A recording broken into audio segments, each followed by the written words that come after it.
Good evening, everybody. We will get this meeting kicked off with the Pledge of Allegiance.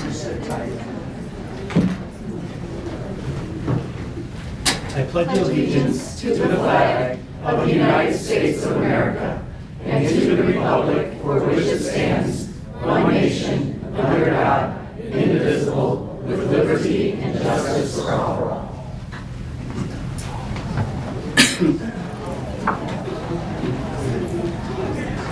Board, like a motion to approve the agenda for June 20th, 2024 as presented. I have an amendment to the motion to approve the agenda, removing the first reading of proposed policies and regulations. The policy committee has not been consulted regarding policy revisions or for the creation of these new policies. Additionally, several of the administrators that oversee these areas are on vacation. This is a very bad look for this board and for the Francis Howell School District. Following the proper channels is crucial for fairness, transparency, and the best learning outcomes for all of our students. Therefore, I move to amend the agenda, removing the first reading of all policy revisions, deletions, additions on the June 20th, 2024 open session agenda. So we have a motion to remove the first readings from the agenda. I believe we have a second from Director Blair. Discussion board? I could add more. I think it is imperative to thoroughly discuss all implications of policy so there is no future litigation and for the assurance of our basic freedoms. We need to take a breath, like I do, take a step back, rely on research, listen to education professionals, and hear from all the groups that will be impacted by these policies. In the public schools of America, everyone deserves a place at the table. I am committed to participating in a collaborative effort driven by trust and respect.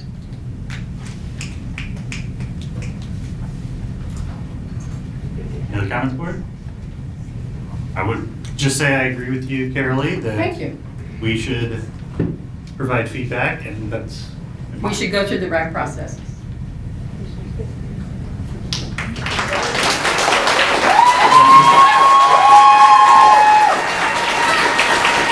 following a process, which we are, but we'll do our first read.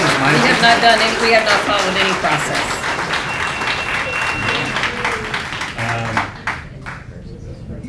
All those in favor say aye of the motion to remove first readings. Aye.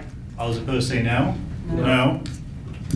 We do a roll call. Could I please do that by roll call? So this is for a motion to amend the agenda and remove the first readings of any policy and regulations as presented. And I will start with Director Ponder. Nope. Director Owens. Aye. Director Blair. Aye. Director Harmon. No. President Bertrand. No. Treasurer Pushkar. No. All right. Motion to remove first readings has failed. We will move back on to the motion to approve the agenda for June 20th, 2024 as presented. All those in favor say aye. Aye. All those opposed say no. No. No. Ayes have it.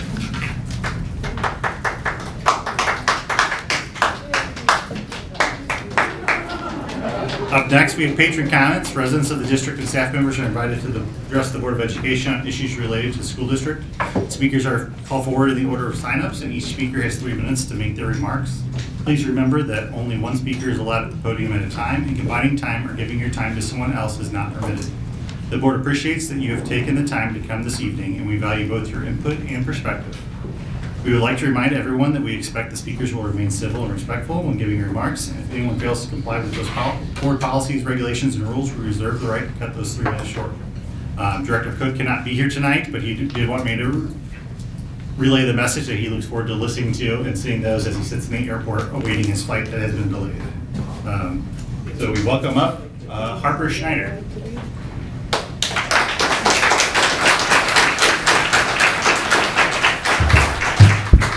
Hi, my name is Harper Schneider. I'm a rising junior at FHN, and I've been a student in the Francis Howell School District since kindergarten. I've always loved coming to school. I've had wonderful teachers who provided a safe place where curiosity and exploring new ideas has always been encouraged. However, today, I stand before you disappointed. For many years, I noticed Francis Howell schools creating more opportunities for students that are diverse and inclusive. However, in the past year, the board has revoked the resolution against racism, proposed a bathroom policy targeting transgender students, removed social justice standards from Black history and literature, and recently did not renew Brain Pop. These decisions all directly affect our students. Taking away our rights and opportunities does not show you care about students. Instead, these decisions push individual board members' beliefs into our education system. If you don't believe me, Board Treasurer Jane Pushkar quote in the STL Dispatch on April 8th, "We just have to get this shored up tight, so it takes any board that's liberal way too long to get it undone."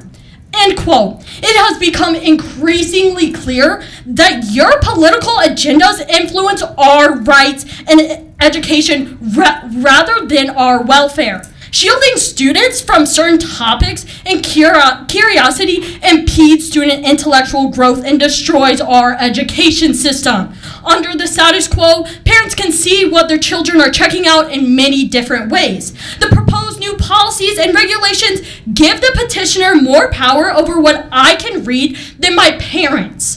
In addition, the policies and regulations regarding the learning common expand the board's authority over the library materials and limit decisions by the experts, librarians, and teachers. Someone's gender and sexual orientation are often a big part of their identity. Students and staff are often a safe space for students. Regulation 6116 would make it harder for students to be seen or heard. I want to end by that I think it is unethical and immature that some board members and their political action committee continue to use the Students for Francis Howell and our First Amendment right to protest to raise money and gain clout in political arenas. Just this week on the radio, Director Pushkar mocked the 300 plus high school students who walked out for Black literature and Black history. She insinuated that the protests were media-driven and parent-led. Maybe if the BOE took time to listen to us, you would understand our concerns. The board's handling of that issue was unpopular with our community and many nationwide. Before I end my speech, I would like to say every single one of you who said no to Thank you. Your time is up. all our teachers.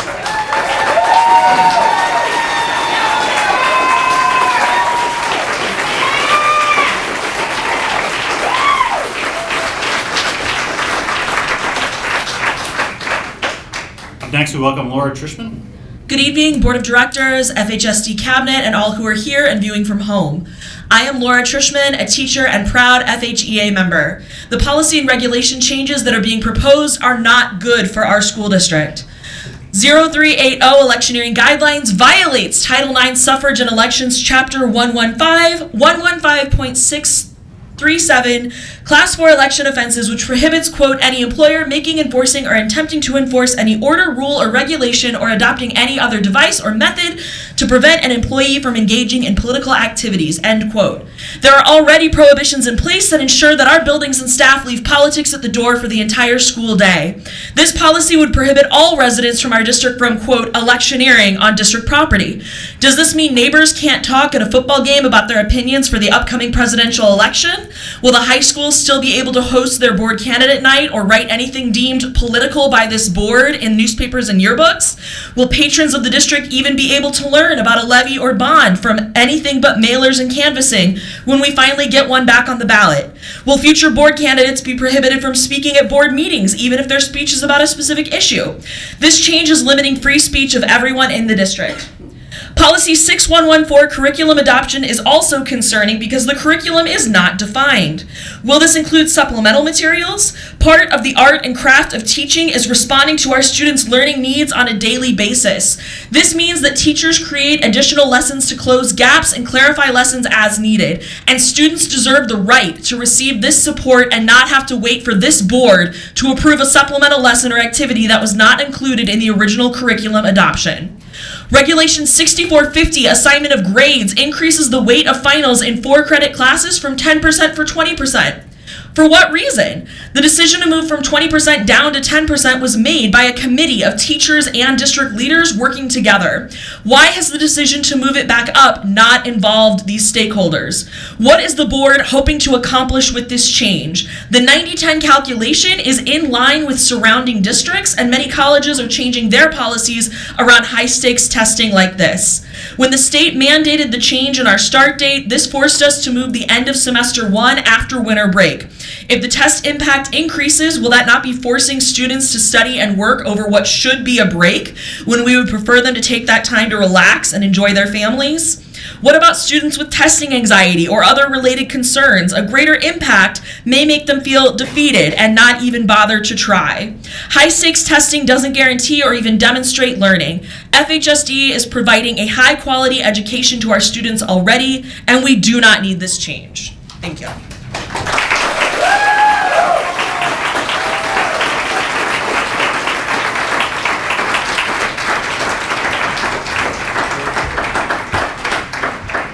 Up next, we welcome Jennifer Main.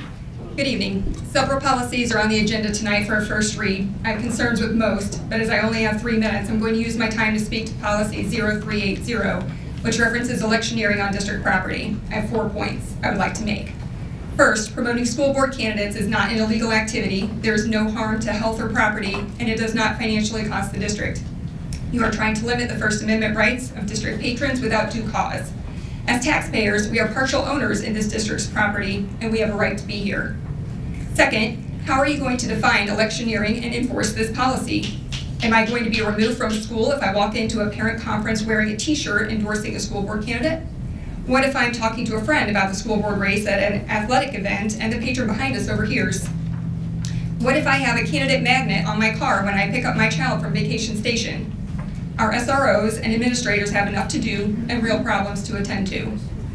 Third, I find the hypocrisy and inconsistency in this policy astounding. Patron comments at these meetings for the last 3 years have been peppered with endorsements of candidates running for the board and supported by multiple political action committees. Those patron comments are taking place during board meetings on district property. 5 members on this board were funded by a political action committee whose members sued the district when their political speech was prohibited at board meetings. Now this board majority, funded by that PAC, has a problem with electioneering. Fourth, and in my opinion most importantly, you are attempting to prohibit contact regarding school-related elections in the spaces best suited for reaching individuals involved with schools. Where are parents and grandparents of district students? They are at schools. When I volunteered for campaigns and approached parents, my first question to them was, did you know there is a school board election soon? They frequently said they didn't, and most of the time they were glad someone was bringing it to their attention and engaging with them about their thoughts. Parents are busy people, but they want to be involved. You are trying to restrict one of the best ways in which they can hear from candidates who are looking to represent them on this board. It is undemocratic, it is not in the best interest of the students and residents of Francis Howell, and it is unbecoming of you as district leaders. I want to conclude with this question. What do our district attorneys have to say about this policy and its legality?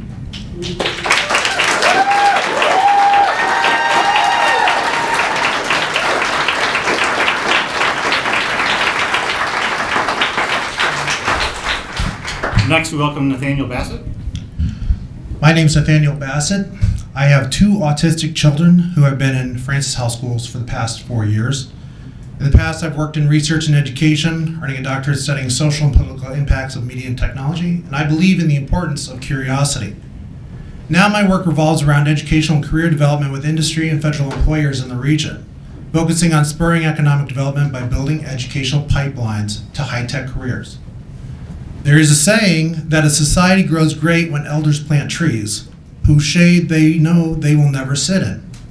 But the actions taken by the majority of this board are those of arsonists, burning down a forest to eliminate what they don't understand and fill up the world with the emptiness inside of them.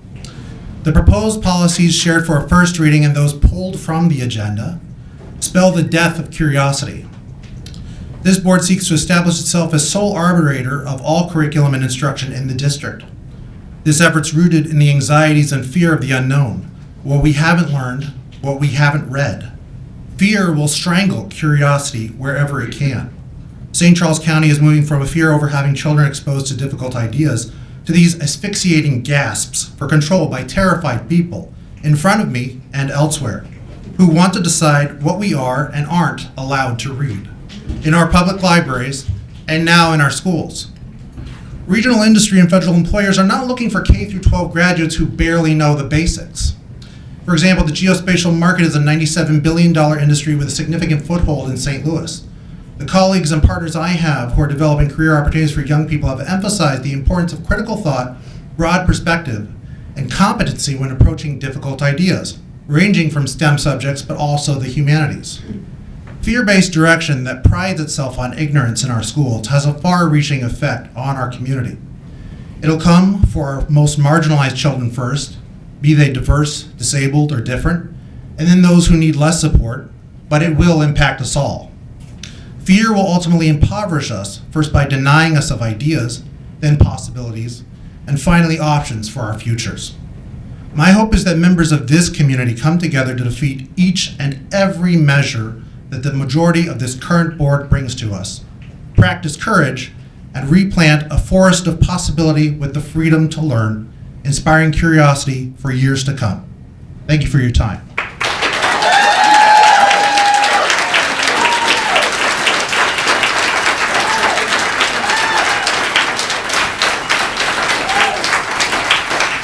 Next, we welcome Shani Frazier. My fellow board members and esteemed community, my name is Shani Frazier. I am a parent, a teacher, and one of the FHA membership directors. Today, we confront critical revisions to our policies that strike at the heart of our duty to provide equitable, accurate, and inclusive education to every student in Francis Howell School District. Policy 6116, newly incorporating Regulation 6116 on human sexuality, is intended to ensure that all information presented in our classrooms is medically sound and based on facts. This policy affirms a fundamental truth. Sexual orientation and gender identity are distinct aspects of human identity. They are not intertwined, and it is our solemn responsibility to ensure that our students receive age-appropriate, factual education on these matters. However, there are troubling elements within this regulation. The prohibition against making value judgments on human sexuality is paramount. Yet, the current language, particularly concerning transgender issues, veers dangerously close to judgment and exclusion. We must reaffirm our commitment to every student's dignity and well-being. Our classrooms must be havens of acceptance, not arenas of fear and discrimination.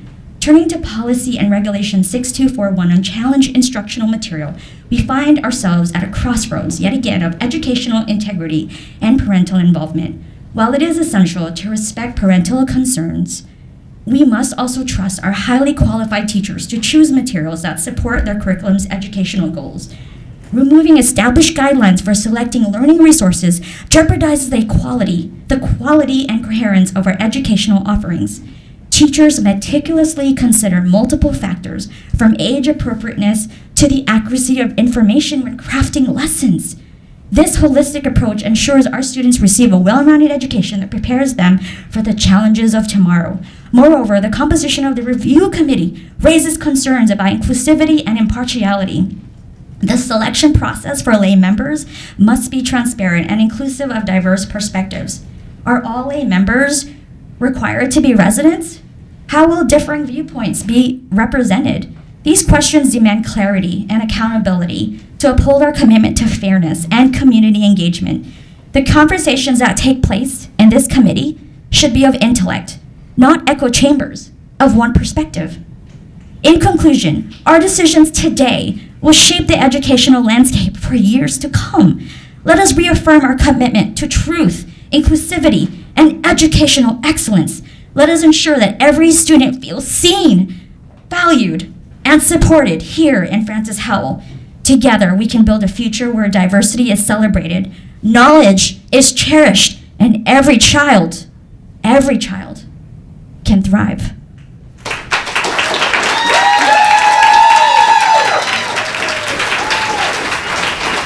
Next, we welcome Adriana Kuhn. I I've been a parent in the Francis Howell School District for over 10 years and have never seen a school board director use our board for a political platform until recently, on May 16th, when Stephen Blair directly used our board meeting to promote politics. He disparagingly spoke of 6 elected officials by name, then suggested citizens contact these elected officials. During school board meetings, directors of Francis Howell School Board should not use our meetings as platforms for political agendas. Stephen campaigned on not having politics in Francis Howell, yet he is the first director I've seen use our school board meeting as a platform for politics. Blair's school board election campaign was funded by prominent politicians. He was funded to the exact amount of $4,520 by one PAC that was formed by Ted House, a former Democrat senator. Stephen, is this the reason you are using your seat to push political agendas because you owe the Democratic Party who funded your election? Also, Blair's own treasurer for his personal campaign is on the St. Charles County Democratic Central Committee.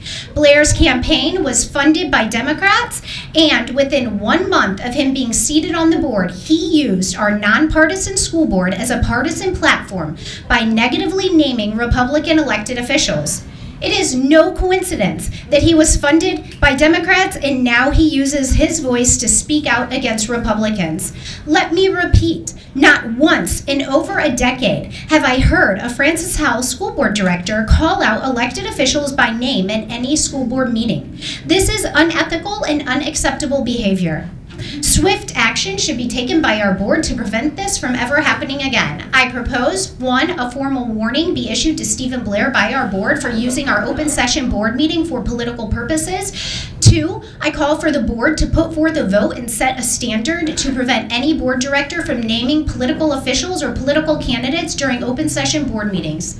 This is a reasonable solution to make sure that our nonpartisan board directors do not put politics over education.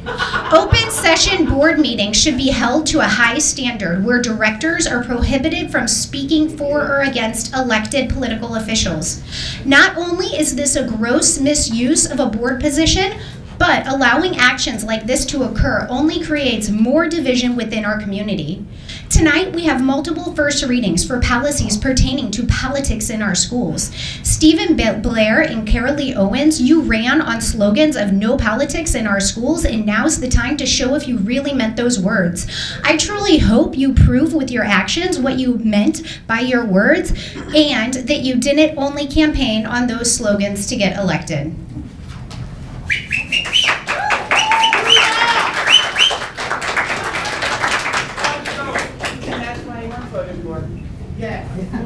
Up next, we welcome Amy Easterling. Good evening. I think the other speakers have covered the overreach. So what I'd like to talk about tonight is the lack of care and respect that some of you have shown recently for our LGBTQ students and community members. Director Cook, in a recent Facebook statement defending the removal of Brain Pop, stated, "I don't support injecting the pride movement into schools since it inherently deals with sexuality, attraction, and sexual preferences." Now tonight, we have new Regulation 6116 from you, Director Bertrand, which seems to prevent teachers from even acknowledging the existence of gender-expansive students. This is going to get personal. As the parent of a non-binary gay child, I have one word for you: stop. These sentiments are hurtful, and they add to the fear that parents like me experience when we send our children into a world with people like you. Again and again, you deem LGBTQ people as some sort of social or political agenda, and you constantly over-sexualize them. You are saying that my child's very existence is an agenda and somehow inappropriate in your warped vision of society.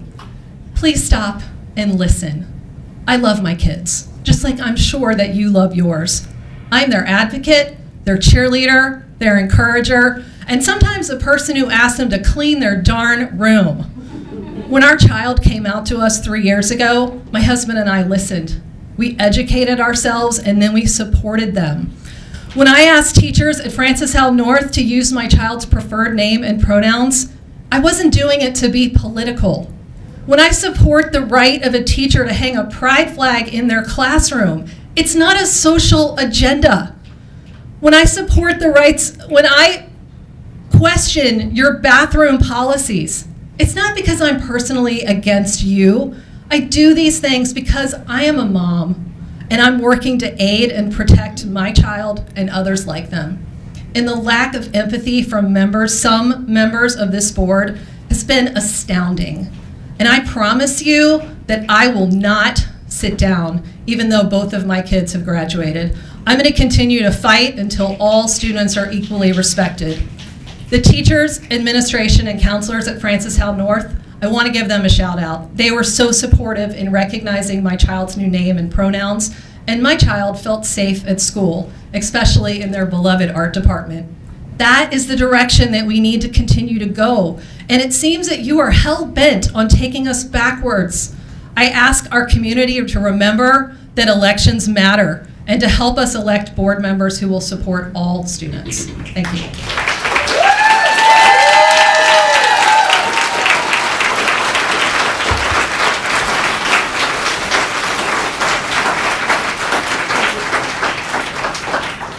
Next, we welcome Janie Wilkins.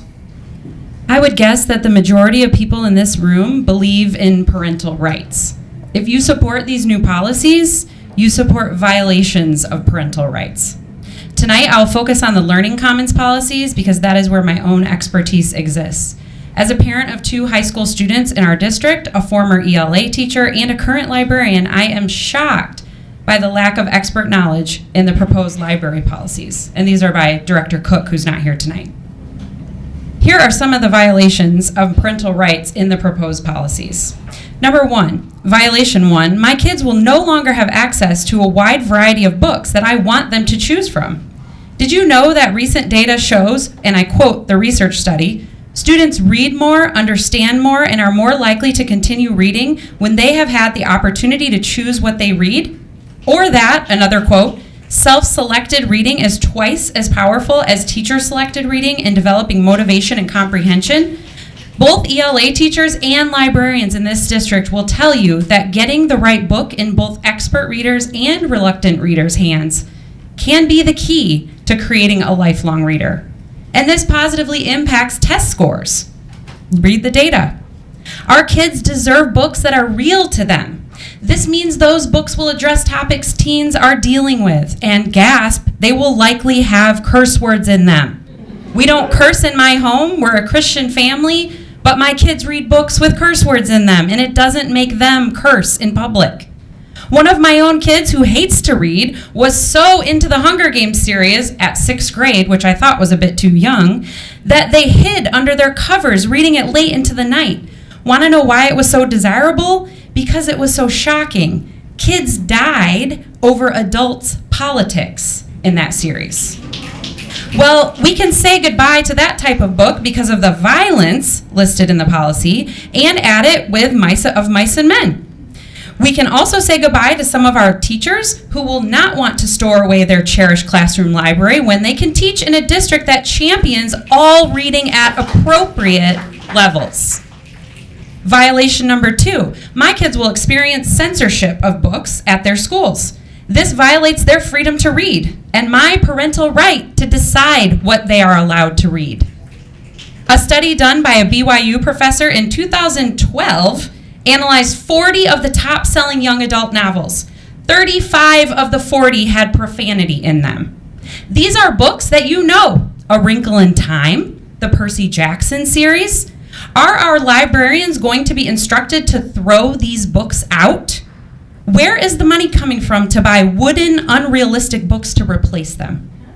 We can say goodbye to school environments rich with reading for learning and pleasure. Your time is up.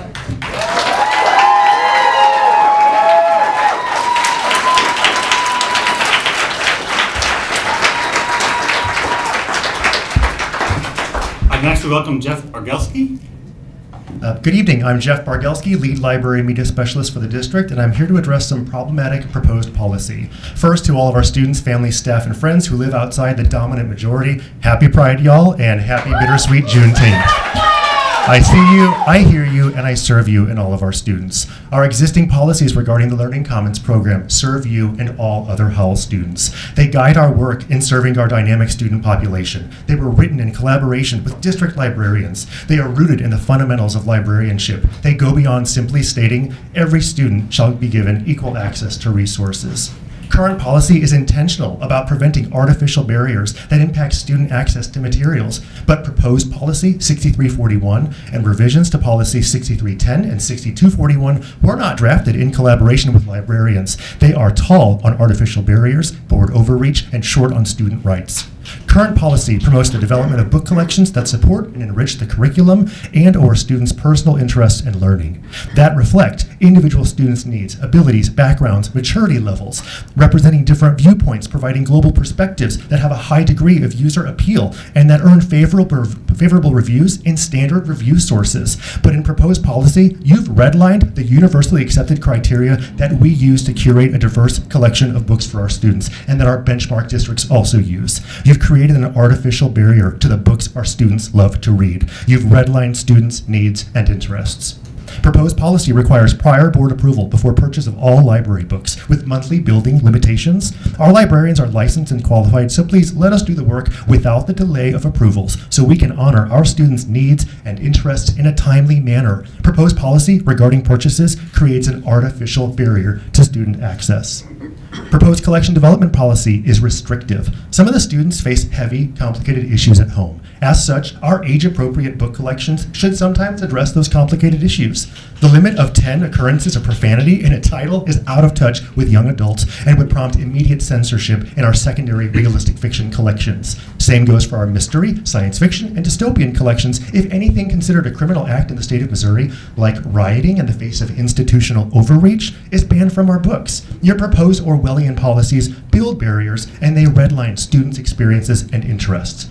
Proposed policies include provisions to maintaining transparency, like submitting inventories and sending more emails to parents, but we've always been transparent with our parents. Current policy honors the voice of concerned community members, lays out a transparent committee challenge process. It involves the complainant, librarians, teachers, administrators, a board member. It includes parents and even students at the high school level book challenges. Proposed policy, however, removes librarians and students from the challenge committee. You've redlined our students again. And proposed policies stack the committee with 4 board-selected laypersons, not even stipulating that they all be district patrons. Thank you. Your time is up.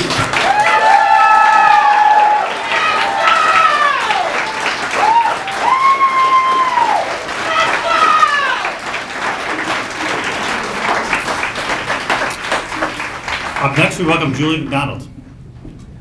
I've been a teacher in the district for 23 years. I'm proud to be the political action director for the Teachers Union, FHSD.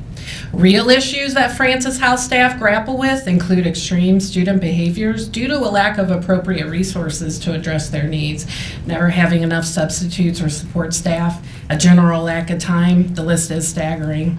Board members Bertrand, Cook, Pushkar, Harmon, Ponder, instead of wasting our time with these policies that do nothing but fan the flames of your ongoing political agenda, can we get in a dialogue about real problems that need to be solved in our district? Your actions show us it's not about helping our district become stronger, it's about advancing your agenda. A couple summers ago, we started summer break with Randy Cook calling teachers groomers. Since then, the attacks on staff members and minority groups have not stopped. When you do not water and fertilize the necessary aspects of public education, it wilts. I want to see my district bloom, not continue to wilt.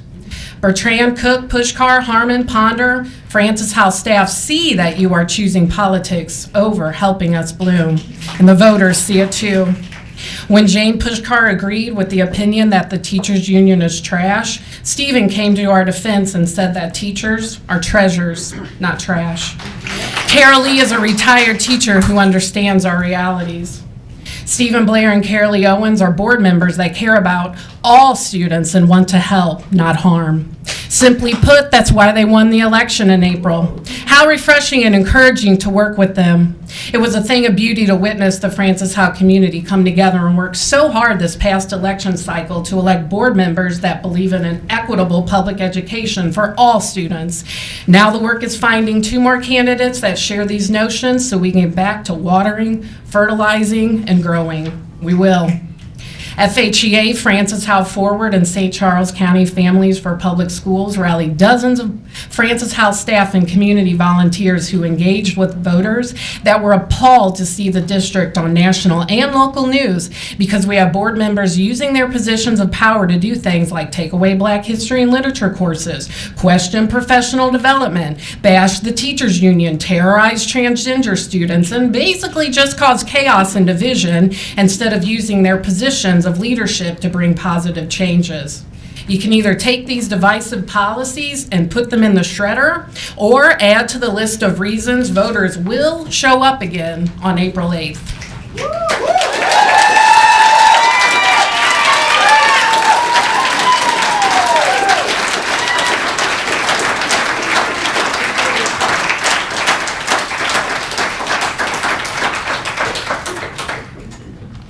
Next, we welcome FHEA.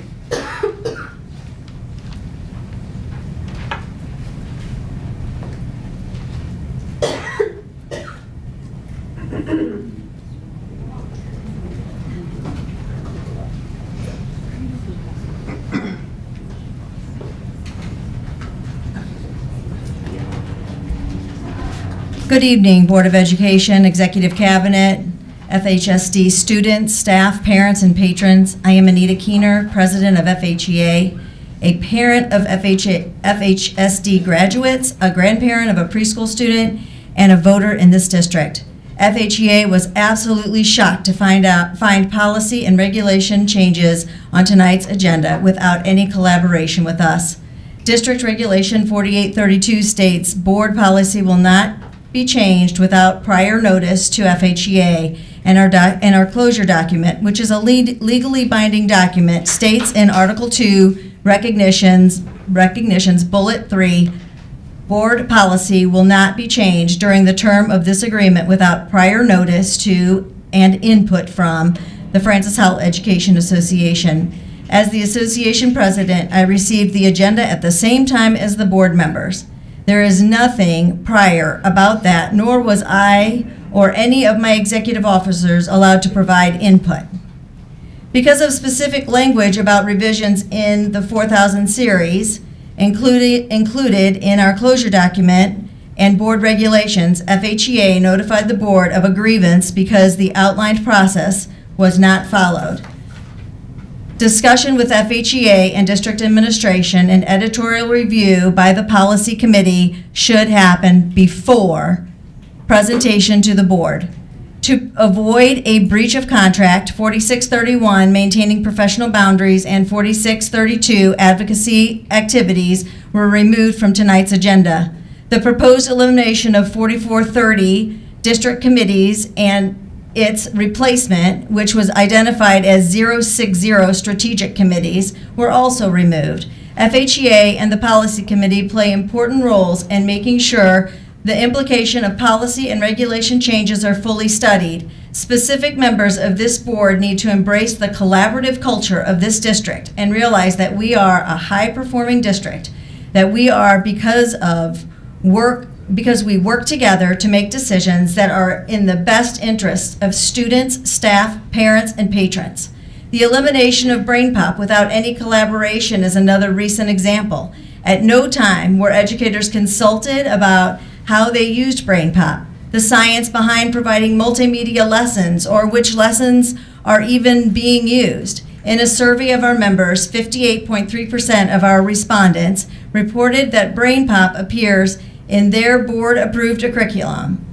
Elementary teachers do not have a primary textbook, so now they will have to scramble to find resources online. We urge you to reconsider this decision and invest your time in true collaboration. Thank We you. are in the Your top. time is up.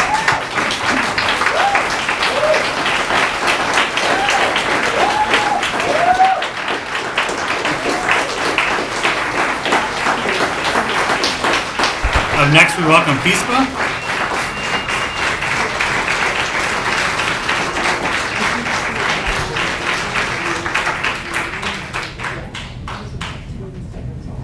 Next, we welcome FISPA. Now, FISPA representatives. And Board, I'd like a motion to approve the consent agenda for June 20th, 2024 as presented. All those in favor say aye. Aye. All those opposed say no. Ayes have it. Up next, we have action items. Board, I'd like a motion to approve the financial report, including budget amendments and transfers as presented. So moved. Blair. Ms. Embry. Good evening, Board. It's great to see you again this evening for the second time this month. We do have a very brief financial presentation for you. Of course, as you are well aware, the budget presentation was made during the last meeting, as well as a multitude of reports throughout the year, and you'll have opportunity to vote on that later. So the financial report provides you again our fund balance projection for the end of the year. This again assumes that we would spend all dollars budgeted and for expenditures, and then also receive all revenue items budgeted as represented by fund. I have a note at the bottom there that the fund balance percentage estimate is changing from 30.35% to 29.4%, and that's relative to that food service equipment for Francis Howell North. We discussed that the balance in the food service account was appropriate to spend towards that equipment and free up some of those bond dollars. So that transfer is included within this. Please note that it's represented within the bond fund, but that collapses for DESE, or Department of Elementary and Secondary Education, reporting into the regular capital projects fund. And that's how it will be represented on the ASBR, or the final expenditure report to the state. This is a view that no one can read on the screen, but just a reminder that the documents for bond financial information are posted each month under the financial report agenda item. And I'm highlighting for you that as of May 31, that balance is now adjusted to $1,484,151 of not yet committed items. A reminder too that we will put items on and pull items off relative to that prioritization for HVAC, or heating, ventilation, and air conditioning items. And also we will continue to bring all of that information to you as separate agenda items for you to vote. Important to note, that is as of May 31, with the Fairmount recommendation this evening that came in under bid, and Mr. Stetzer will cover that for you under a separate agenda item. We will see this number grow if it reaches a point that it will cover an additional HVAC recommendation. Then we'll add that back on to the full recommendation for you. This is a slide to briefly cover for you some of our investment information. And so this is a new item of sharing. We have been posting this investment report on a monthly basis for you. We are governed by board policy and regulation 3160 relative to investments. We align to those that are appropriate for the state of Missouri. So our policy aligns us to that which the state of Missouri must comply with, and keeps us all compliant with Missouri statute. We also have a depository with UMB Bank, and we bid that every 5 years per statute. That is an item that must be bid. Our next bid for that will occur in the spring, leading up to July 1 of 2027. The other allowable avenues for us for investment purposes, other than us investing on our own, perhaps paying an investment officer to check out different investment paper that might be advantageous for us, which would cost more to have that position than it would be worth when you have entities such as the Missouri Capital Asset Advantage Treasury or Missouri Securities Investment Program that are allowed by statute and policy. So we do partner with those entities in addition to our routine depository bank. On the investment report, we provide you each month with the interest rates that we received at the time. We are always focused, as are our partners, for investing on legality, complying with board policy and regulation, on the safety, And for your information, it takes 2 people in the finance department to be able to affect change moving funds between accounts. It takes moving more authorization rather in terms of moving it outside of a financial institution. So all that work is handled by team members, leaders within the finance department, and we're very safe in how we operate on that. Liquidity, meeting our cash flow needs, is highly important so that we can pay our bills and our payroll to our people when it's due. And lastly, even though it's great to earn a fantastic interest rate like we've seen this past year, that is our last priority in terms of managing the funds for the district. This is a reminder to you of all the things that happen as we end the year. So while we have you approve bills each month and other transactions and adjustments, we will continue to conduct our normal business operation through June 30. And where there may be more revenues that are received and expenditures paid, as well as other adjustments. We also have our financial auditors scheduled. That's Honcamp PC, used to be Showalter, to come in to do their preliminary field work on June 24. They also are scheduled already for their primary engagements the week of October 14, October 28, and also the week of November 4. Our requirement to meet DESE and statutory requirements is that we provide the final audit and financial information to the department by December 31, and that only comes after you accept it at a board meeting, an open board meeting. In the meantime, we must finalize information that closes out the fiscal year. That report to the department is due by August 15th, and that's the preliminary deadline. They do allow us to continue to make changes to that information. They're basically like amendments like we would do for budget.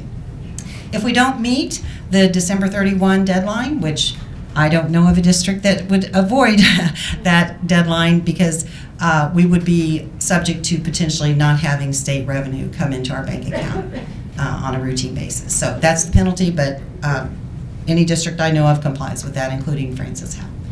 If you have any questions, I would be happy to answer those for you. Questions, board? Thank you, Ms. Embry. Okay, thank you very much. All right, board, just as a reminder, we have a motion on the table to approve the financial report, including budget amendments and transfers. All those in favor, say aye. Aye. All those opposed, say no. You guys have it. Board, can I have a motion to approve the purchases as presented? Ponder. Pushkar. All those in favor say aye. Aye. All those opposed say no. Ayes have it. And board, I have a motion to approve number 8, JG O&M Consulting as presented. Pushkar. Ponder. Discussion board. Yeah, I had hoped that Dr. Vanderpool could be on the phone. You're trying to get him? I am doing that. Okay. As we speak. So Dr. Vanderpool is very ill this evening, including running a fever. So we appreciate him thinking of the rest of us and not joining us with his fever, but I have him on speakerphone ready to answer questions that you might have. Good evening, and thank you for the flexibility to be available to answer the questions. I'm looking at number 8, JG O&M Consulting.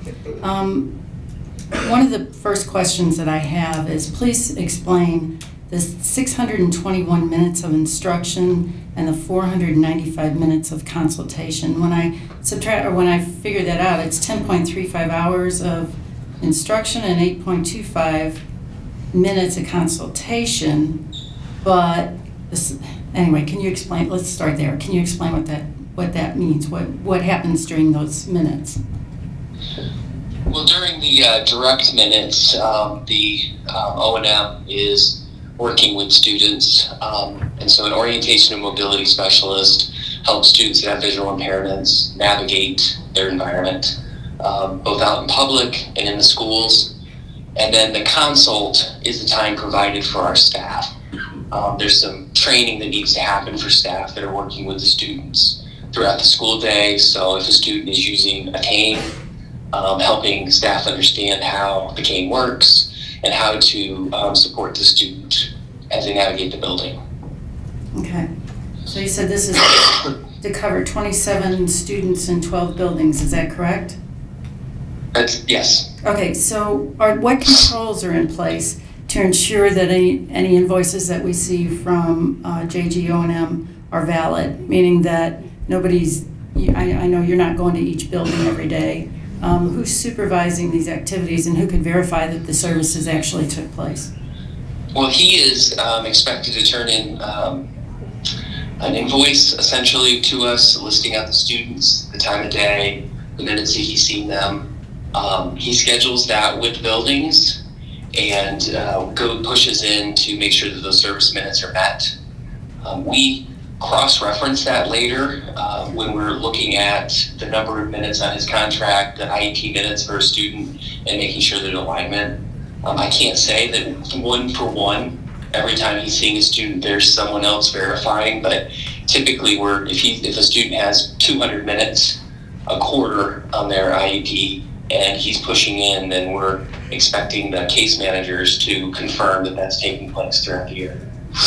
Well, I can see we have a little bit of work to do there. But furthermore, when I read through the contract, it allows this provider to use subcontractors, because it mentions are his employees in the performance of these services.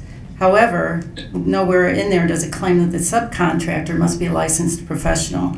That needs to be changed or added to the contract. Also, it doesn't say anything about subcontractors having to be approved by the district. I don't know if that's normal practice for us or not. Maybe you could speak to that. Yeah, and I don't have the specific document you're referring to right in front of me. The subcontractor, I'm assuming is the O&M. Yes. Well, it's Jared. We're not contracting with another person. No, it's Jarrett is listed. Jarrett, I forget his last name, Gathenberg or something like that. Anyway, he is listed as the provider, but further down in the contract, it mentions that he can subcontract some of this work out. And my concern is that we may end up with a non-licensed individual. Yeah, and I would have we use a standard contract that the district has provided. So from our legal team, I have no problem if that was struck and then approved. We don't. Jared's the only one that provides the service, and we verified that he has the proper credentials. Okay, and I know that it says in there that they go through a background check and all of that stuff. So, okay, Carol's shaking her head yes, and that's a good thing. That's a good thing. Okay. And Dr. Vanderpool is correct. This actual contract was developed by legal counsel for our use. Really? And but to your point, perhaps in certain scenarios we might need to strike certain language from that. Okay, I would suggest that be done before it's signed. Okay. I don't have, I guess, any other questions unless any other member of the board does about that one. I guess just to make a clarification, are you wanting to make a motion to amend the motion to strike the ability to subcontract from the contract? Motion. Yes. So I'd like to make a motion to amend the motion to have the contract strike that portion of it. Or is it motion to approve this item with that subcontractor language stricken or removed? I make a motion to approve this with the changes as mentioned to the contract. Okay. Clarify, you'd like to amend the motion to approve number 8, GJ O&M Consulting, with an amended contract that strikes the ability to subcontract. Yes, and I will add, I'll work with Carol later on how we may end up looking at some more controls for how that all happens. But that I don't want to make that contingent right now. So, point of clarification, what's the change? So the change would be to amend the motion the motion would still approve number 8, right. Would change the contract language to remove the ability to subcontract so the service provider would be the one that has to provide the service. Gotcha. And does this person provide the service directly, or does he naturally subcontract? Does that? I believe that's what Dr. Vanderpool indicated, that he does not subcontract out. Correct. Yes, we hire him to do the service, not others. So do we have a second? Before we do that, I'd like to also make a motion that we change in the contract, it says all invoices go to Dr. Vanderpool. We'll have to pause on that. Okay. So we have a motion and a second on the table. Any questions on that motion board? All right, so. Actually, yeah. I mean, does it really, I mean, I guess it does matter. Obviously, I understand where you're coming from on this.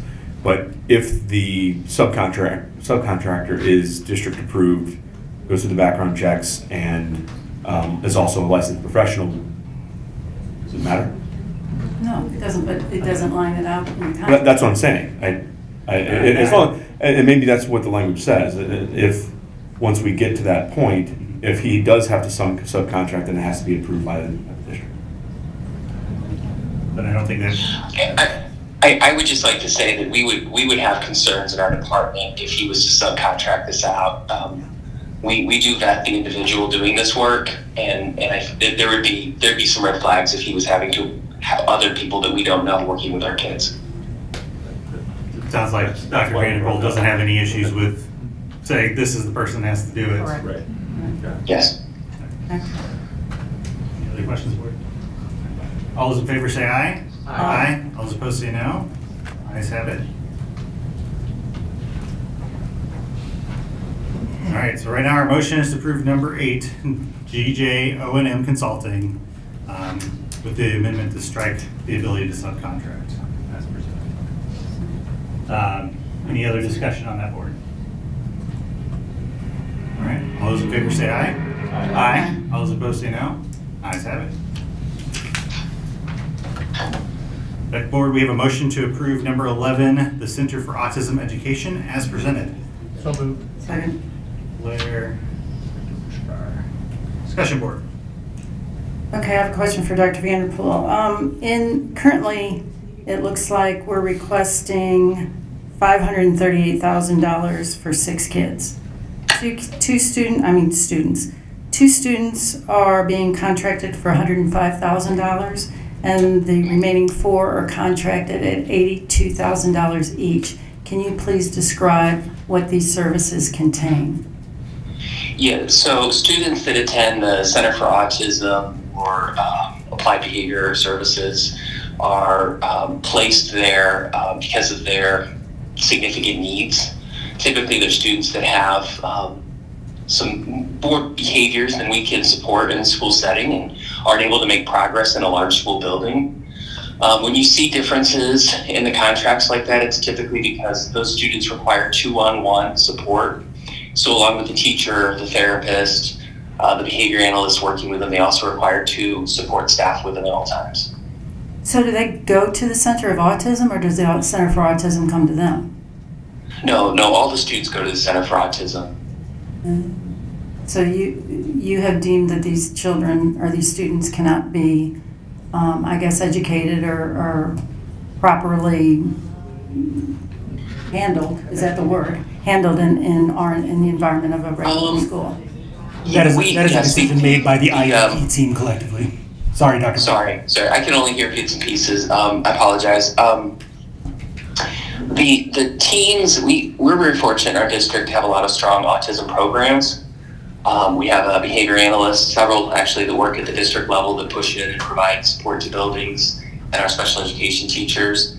But when we've exhausted all that we can do and we see that the students continuing to need more than what we can provide, or becomes a safety risk to themselves or others, we start to look at the outside placements as a way to provide that really intense support that students need. At the risk of sounding, and don't misunderstand, I totally, I guess I totally get the fact that certain autism spectrums have a very hard time with education because of their sensory issues. But has this been sent out for bid, or have we looked for anything that may be a comparable type of service for maybe less money? No, but there's only a couple of programs in the area that even provide it. Okay. Newer programs that have actually come up are more expensive. We've worked with the Center for Autism and ABS for several years, and when it comes to cost, they're pretty competitive. Each year, the district does something called the High Needs Fund, where we look at kids that we're providing services to across our district. We seek reimbursement from the state for students that have excess costs. And we can look at the students in our buildings, and some of them even reach, numbers that are close to what we send students out to the Center for Autism for. So financially, it can be pretty close. We would require just as many staff and people working in a small classroom with the students. So we've run the numbers in the past, thinking, is this something that we should be bringing in-house? We should, open a building like we have at Westwood. And in the end, it doesn't make sense. They can do this better, honestly, and than we can. Okay, thank you for that clarification, Dr. Vanderpool. As you can imagine, 6 kids and $538,000. There's a lot of money, so I appreciate your explaining in detail exactly what happens. Okay. I will maybe just add, and any other board members can add comments as well. As a parent with a child with an IEP, I would say the IEP teams do a very good job of trying to match up the needs for the children that Ryan, please understand, I was not calling out anybody, anybody that works on an IEP or any child that has an IEP. I mean, No, I just want to say I appreciate the questions. This is new to me. I'm not familiar much with what's going on at the Center of Autism Education, so I appreciate the opportunity for Will to be available and for Jane to ask the questions. But I would like to say, I think in that contract too, it says all invoices must go to Dr. Vanderpool, and I'd like to make sure that we put in some controls, that there's more than one set of eyes looking at the invoices. And I would offer to you on that our standard protocol is that the invoice does go to the originator. They're the first checkpoint to review that information. Their staff in each department or building also does that. And then it progresses through to accounts payable where it's reviewed as well before we pay. This one was a little bit different than some of the other ones, okay, but I get it, Carol. Okay. Thank you. President Bergeron, I would like to offer, based on the questions, and I think it demonstrates that we offer a significant number of different programs, both internally and externally, to meet our student needs. Some that do come with significant cost. I think it is a great opportunity that we, as we think about next year's board schedule and work sessions, to do an informal work session where we share some of the different programs for a variety of different needs, just to better educate the board and our public about what we are offering and some of the associated costs, so that our community understands where our tax dollars go with these programs. Yeah. I really appreciate that. And I just want to say, for a long time, kids with autism have been near to my heart, and they're so special, and they're just fantastic, fantastic young kids, and in my mind, they deserve every single thing that we can possibly ever give to them, and every bit of support that we have. And when I see these numbers, it just doesn't. Whatever they need is what they need, and that's just how I've always talked about it. So, Will, that's a message from me to you. We got to do what we got to do, but obviously we, everybody understands that we've got to, watch these things no matter who it's being provided to. But this is, I think, a fantastic program that we've got going on here with the Centers for Autism, and we need to continue to do what we can do for these kids. And I in no way suggested that they should get anything except excellent care. All right. Board, we have a motion to approve number 11, Center for Autism Education. All those in favor say aye. Aye. All those opposed say no. Ayes have it. Next, we have a motion to approve number 13, the Center for Exceptional Learning, as presented. After this, Dr. Vanderpool, you can relax, okay? Okay. First. I need a first and a second. Second. Bushka, Dr. Ponder. Discussion board. Okay, after this, Dr. Vanderpool, I hope you can relax. So I looked up this company, and it has 8 employees. Their certifications or licenses are as follows.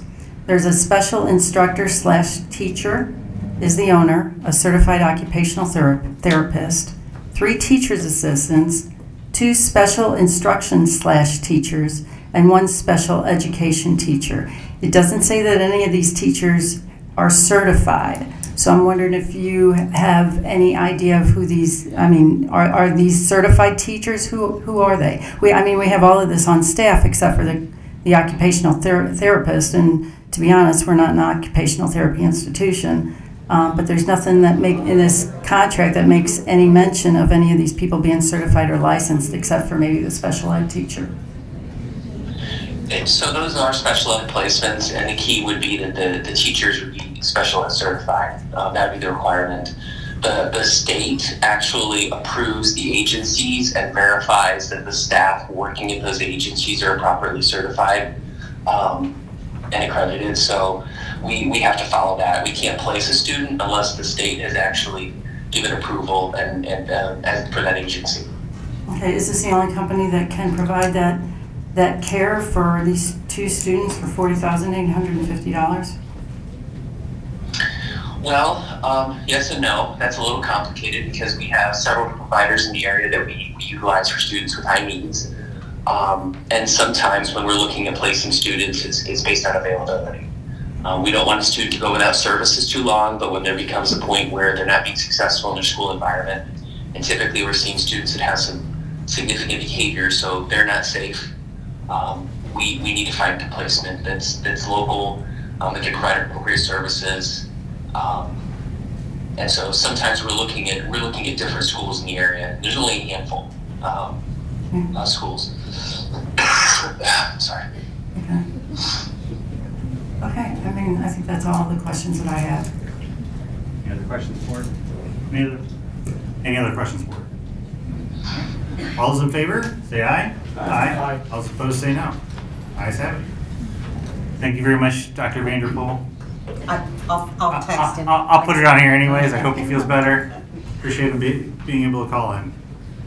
Board, up next we have a motion to approve the 2024-2025 budget as presented. Pushkar, Ponder, Dr. Ramos. Thank you, President Bertrand. You'll all recall that at our June 6th meeting, Ms. Embry presented a detailed presentation of the 2024-25 recommended budget. We are presenting that budget this evening, and it includes a balanced operating budget with expenditures totaling $961,548 and revenues totaling $249,786,061. This budget would end the 2025 fiscal year with an estimated fund balance of 28.35%. We believe this budget to be prudent as we continue to be cautious regarding future revenue based on enrollment and challenges and changes based on our local, state, and federal funding, which were highlighted both last board meeting as well as throughout the year with the changes coming at the state level, taxing changes in our FIT revenue, etc. We want to remind everyone that this recommended budget is really based on our best analysis at this point in time, and Ms. Embry and the department have really gone to great lengths this year to provide monthly updates as we learn new information to update our budget and bring those amendments to you throughout the year, and that will be our intention as we move into next year. We'll also continue to engage the board and all of our stakeholders as we talk about our budget, making decisions to keep us in a position to continue to provide a high-quality education for our students and competitive salaries and benefits for our teachers and staff. So I want to again thank Ms. Embry, Mr. Myers, Ms. Walsh, and the rest of the finance department and all of the leaders who have spent a significant amount of time preparing this budget for you, and we'll allow Ms. Embry to answer any questions that you may have regarding the recommendation. Questions, board? All those in favor say aye. Aye. All those opposed say no. Ayes have it. We'd like a motion to approve the insurance plan and premium contribution recommendations as presented. So moved. Ponder, Rumpus. Thank you again. Also at our June 6th meeting, we shared our health insurance renewal recommendations for the 24-25 plan year. And there have been no adjustments since that recommendation was made to you earlier this month. To highlight a couple of pieces, after a review of the RFP that went out, we are recommending continuing with personal assistant services as our employee assistant program provider. We are recommending a dental insurance premium increase of 2% with no plan design changes for the next insurance year. We do recommend continuing with Cigna for our medical plan administration and accepting the proposal from Express Scripts to serve as the new pharmacy provider when we switch to the new plan year for next year. As Mr. Myers shared with you earlier this month, for the medical plan, we are recommending a 6.7% increase in premiums that will be shared both by the district at a 6.7% increase as well as by the employee with a 6.7% increase for their premiums, and that is to cover the increase in expected expenses in next year's plan. There were no plan adjustments being recommended for next year. There's also a $200 increase in the embedded deductible on the CDH plan per IRS regulations. So again, I want to thank Mr. Myers for his work, Ms. Embry and the team, as well as the insurance committee that came together. There was unanimous support for these recommendations that were shared with you earlier this month. Questions, board? All those in favor say aye. Aye. All those opposed say no. Ayes have it. Next, we have a motion to approve the Fairmont Elementary School addition and renovations bid package as presented. Director Condor. Mr. Stutzer.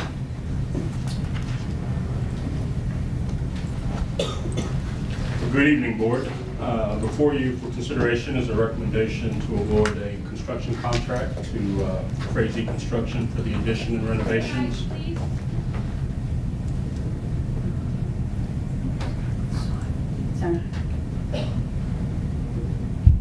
Good. Thank you. Good evening, Board. Before you for consideration is a recommendation to award a construction contract to Frazee Construction for the addition and renovations at Fairmount Elementary. We do have a short presentation for you this evening. We'll walk you through the process for consideration and ultimately your approval.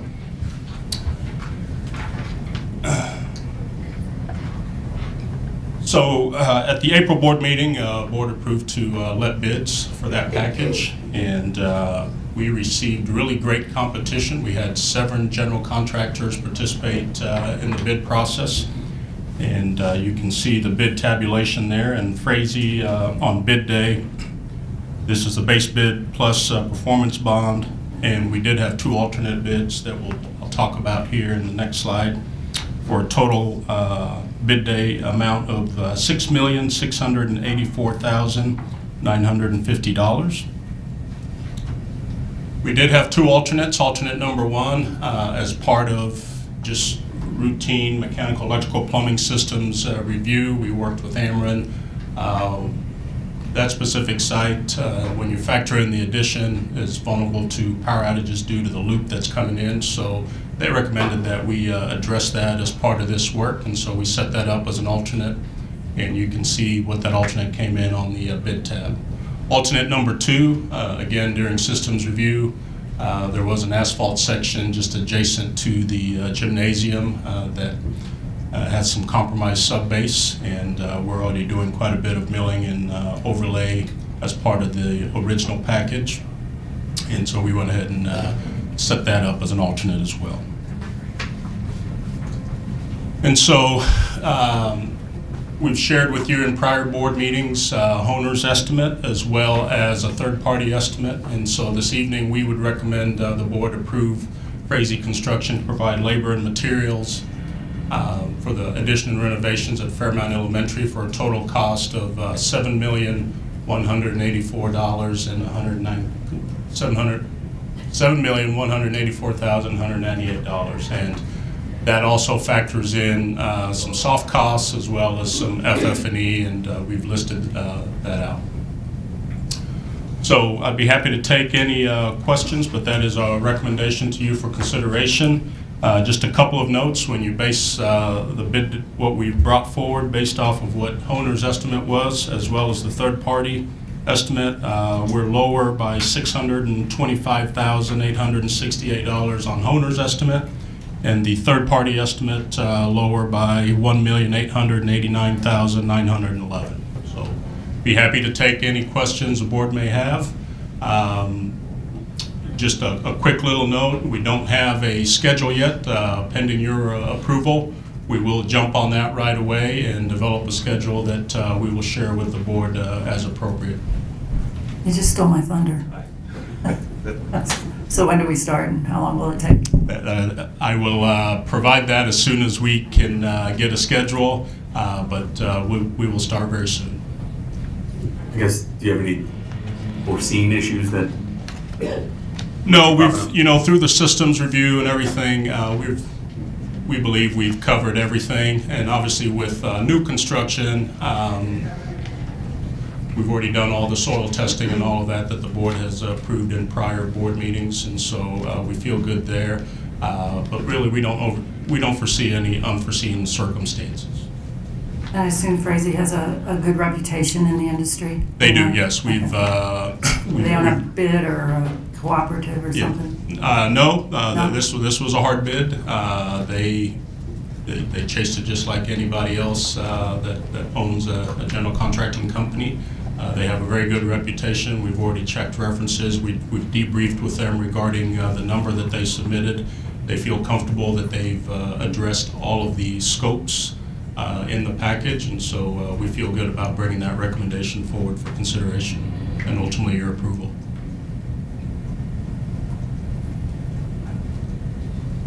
All right, thank you, Mr. Stetzer. Okay, thank you. Board, all those in favor say aye. Aye. All those opposed say no. I'd like it noted I abstain. Director Arndt? Ayes have it. All right, thank you. Board, up next we have policy regulations for review that has been requested that we have some discussion. So we have split these up into kind of groupings between the topics that they cover. So we'll be just kind of going through those one by one and having any discussion or commentary that is appropriate there. So our first one up is policy regulation relating to electioneering guidelines.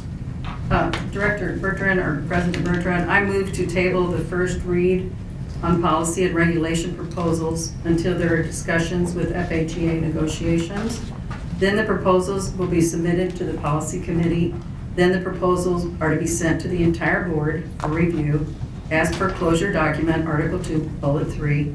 This is past practice and allows for transparency to the entire Francis Howell community.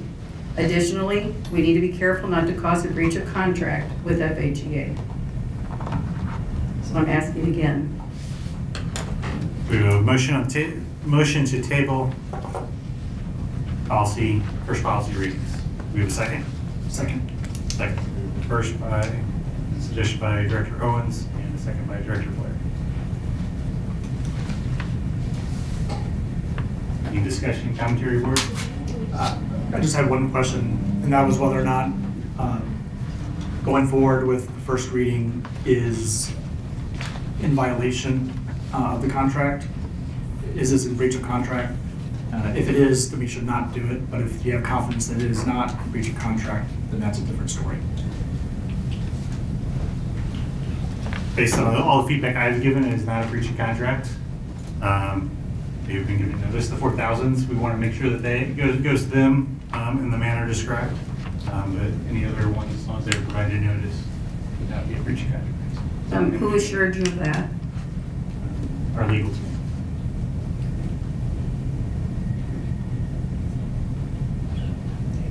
Any other comments, questions?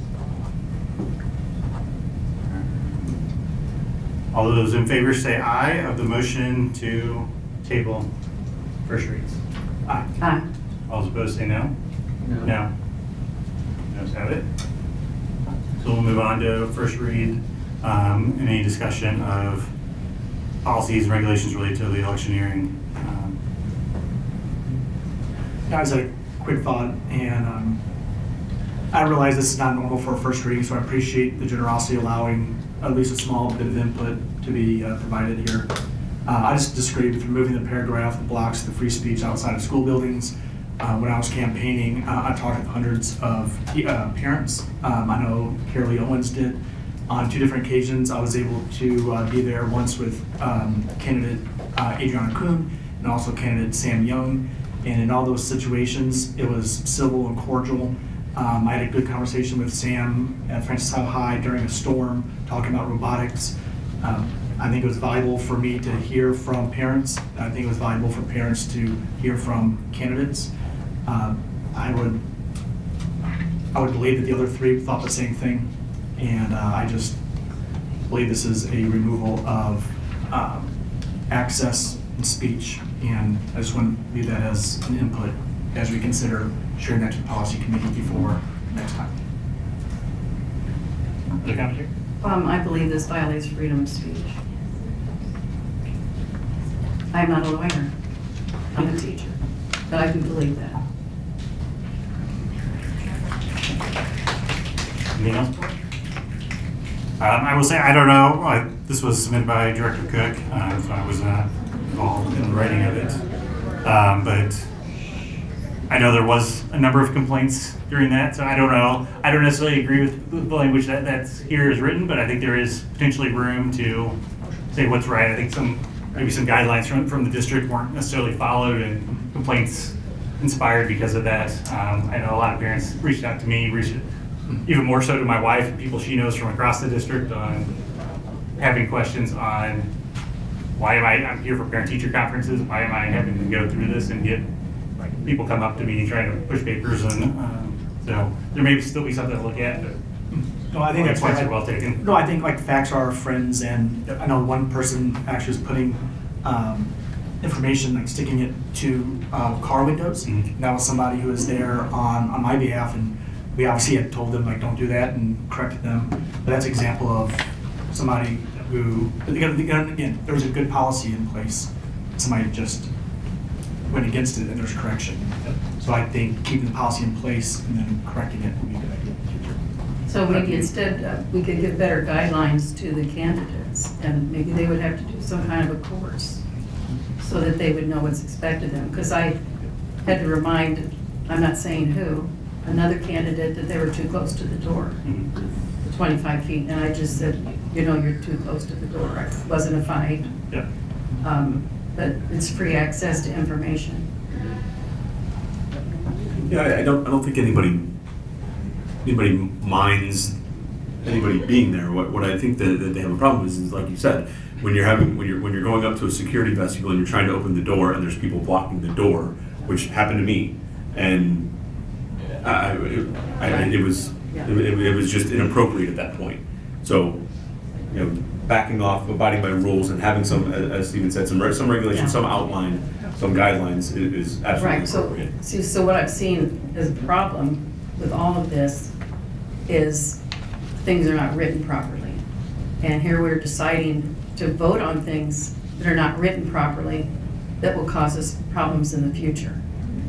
So we need to make sure they're written properly before we do this. That's why we go through the proper channels. And I think if we did that, we would all come to agreement that there are things. I think there should always be, you should always be looking at policy and regulations. How can we do it better? What does work? What doesn't work? But you don't just do it in a haphazard manner. You follow a plan so that you come up with the best plan for everyone, so no one is discriminated against and no one is treated unfairly, and everyone has a voice. We want everyone to have a voice in all these processes. That's what schools are about. They're about collaborating. Number one. I think is the importance of having a first read and going through this discussion. So you're saying after the first read, then we will change them? That is a possibility. That's the point of having feedback and collaboration. So see, I thought a first read meant that this is what we are going to vote on, exactly how this is written. Is that not correct? There's nothing that's... Dr. Rumpus, can you clarify on that? I would say that part of the process is not clearly identified. Historically, what has been the practice is the feedback is taken, and if there are changes, they are made. If they're substantive, sometimes they are brought back to the committee for additional discussion or the board could vote to move forward with those changes written into the second read. So it really is an opportunity to provide input after the first read, and then the board will consider that and would have an opportunity to either approve or send it back for further discussion before it will be voted on and put into policy or regulation. Well, would you think it would be better that we follow a procedure before we do all of this work? By fixing things, we write it correctly first, and then we don't have all these issues? I think the purpose of getting the feedback is to hear points of view from different stakeholders and then to incorporate those suggestions into the updated policy or regulation to bring back to the board for final approval. So yes, I think we can always improve on the process and what that looks like. There are some times when things are initiated by different stakeholders or possibly through a PIN form and go directly to the committee and then come to the board. We have had instances of board initiated policy or regulation that are read first here, then go to the committee, then come back. We've also had certain instances where a policy has been brought to the board for a first and a second read at the same meeting because of a unique or specific situation. So it sounds like we maybe need a better plan or follow a plan? I think there is definitely an opportunity to have more clarity about what the process looks like, as the policy and regulation around policy and regulation does not clearly identify every single step. That is accurate. Yes, I'm just concerned that there's a lot of pages. And if they're not looked at by the eyes that know, like lawyers and our experts in the classroom, our administrators, the people that are in charge of all these programs, that we're going to make mistakes, because just listening to a few people say, I think we should do this, well, it might sound good, but does it work? And does it work for everyone well? So I think there's just way too much information here for us to even know what's right and what's wrong. What is legal, what isn't? I feel like it's just too much of, I can't even understand some of it. So that is a step in the process. We get input from our legal counsel. If we need to get a second opinion from other legal counsel, MSB, or other organizations, we do that. The intent is to bring these policies to the policy committee. We don't always meet in the summer, but we have talked based on this set of policies and other recommendations that we didn't meet at the end of the year, doing a meeting in July before any of these would come back for a second meeting. It would also provide an opportunity for us to, with the policies that were removed this evening, to meet with FHA leadership and discuss and get their input, as well as to allow administration time to get input, whether it's by department to get input. Summer's a little bit harder just because of vacation and other schedules, but my understanding is that is the intent. This is the first step of getting feedback tonight, that we will do a policy committee meeting in early July and be able to combine that input, as well as if we need to get additional input from our legal counsel, so the board has all of that information as they move forward in the process. And what about other stakeholders in the district, parents and teachers? So there are teachers and support staff, as well as our transportation association, are all represented on the policy committee. After a first read tonight, there's also an opportunity for all of those stakeholders. As you're aware, you've been getting that feedback over the course of this week, that those emails are sent, emails that only come to us, that we would also share that feedback with you. Okay. Well, I feel a lot better knowing that we're not voting on as written. There is no vote and no action tonight. No. So the reality is, we could have this discussion and a board member could choose not to move a policy or regulation forward at all. They could choose to move it forward with modification or edits, or they could make a recommendation to move it forward as exactly as written. Tonight is just a first reading to put it out there in the public for feedback and discussion. But to clarify, legal's always consulted before first read, isn't that correct? I would not say always before a first read, and probably not always, but often, especially if there are any concerns that we are in compliance with state, federal law. Under the normal process, usually it happens each fall, we receive recommendations from MCE, which is the firm that we use to get policy recommendations and updates. And so after state legislature laws are passed, the governor signs them, they incorporate those changes into their recommendations that they feel to be in compliance with statutory requirements that we would have to do. And so those come in usually August. We have those and start the school year reviewing those. I think President Bergeron could probably speak, because when the agenda was formed and shared on Friday, you had not talked, you're the only person to speak to legal, like I can't, nobody else on the board. So when it was shared with the rest of the board, you had not shared with legal all these policies first. I believe the majority of them had been shared with legal. You had shared? At that point, yes. Both me, Dr. Ramos had talked about it and tried to share the ones that we thought may be contentious and may need that staff with legal to provide feedback and corporate. That's good. That's new information.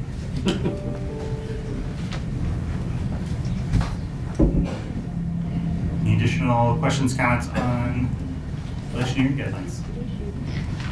We will move on then to curriculum adoption. 6114 or 6114. I was going to wait until 6116. All right.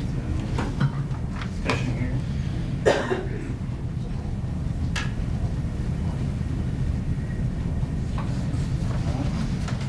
6116. Well, could I back up on 6114? Are we saying that all curriculum will not be developed by district staff, because that is crossed out? It's crossed out. I don't understand why that would be crossed out. I think it's the approval of curriculum. I think the point was to align it with talking to Director Cook, since this one was such a small policy. I think his intention was to align it with state law that says Board of Education approves all curriculum.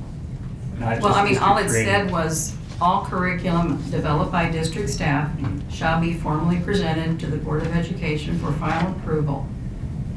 I don't see why it's wrong to say developed by district staff. I think he wants to make sure it's clarified that it's all curriculum, not just the curriculum developed by staff. Well, maybe you could say developed by district staff and other appropriate school personnel. I don't know.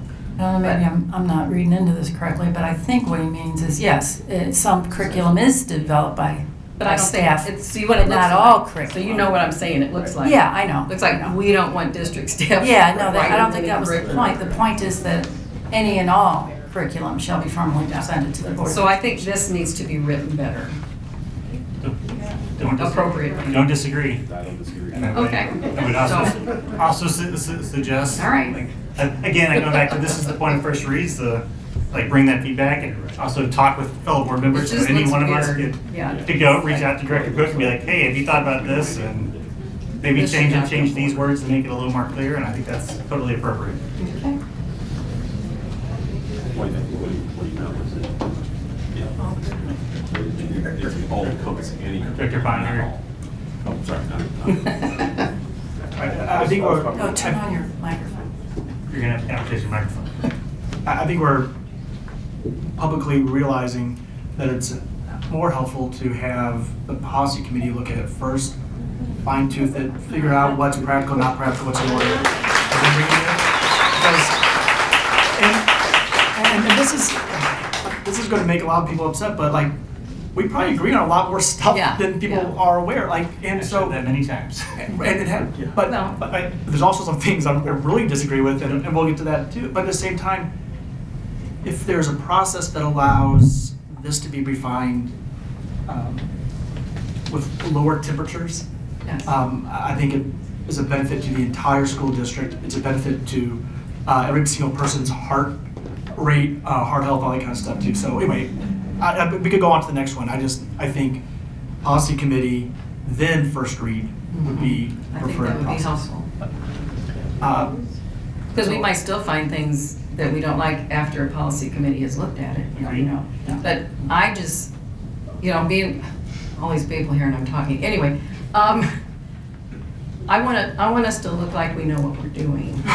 And it just making me kind of nervous that, because I don't, this is the first time I've, done this. I mean, I did it as a teacher, but not through a board.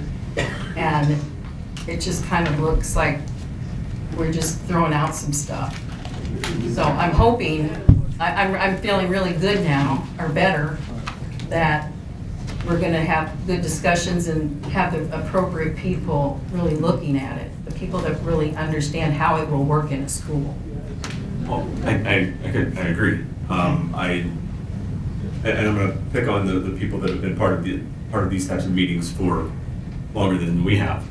Dr. Rompus, Carol, Lisa, you guys have been part of these for a long time. Not to date any of you. But is it typical of first reads to have, or for a board to have a first read, then policy committee, etc., or policy committee, then first read, then what in your mind what is a best practice, or is it up in the air? So Director Ponder, I would answer that that's a complicated question as well, because there's a question of how has Francis Howell potentially done this historically, and then how do other districts across the state, because there is no consistency. There are examples of districts that don't run a policy committee at all. It might be administration drives all of it, or the board drives all of that. There is practice that develops over time. So again, I think is there an opportunity for the board to engage in a discussion on policy development in general, and how there might be paths for policies initiated by a board member, initiated by a teacher through the PIN form. Again, there's an opportunity to talk about that process, but I think that's a discussion we would want to plan for and prepare for ahead of time as a group and work through. Do you feel like policy and committee and basically everything we're talking about up here is supposed to be driven by the administration, by the board? Is there cooperation? I mean, can you give me some feedback? Hard question, I know. Sorry. So can I interject here? We're putting Dr. Rumpus in a tough spot here. What? Because, I mean, our role, right? He doesn't project to us. It's our role as the board to develop the policies, oversee the financials, all that stuff. It's not Dr. Rumpus' role to tell us how to operate. And I think what if he upsets? We need to be careful here what we're doing here in public. We've already established that this is a first read. Right. We can collaborate after this, during this process, before the second read happens.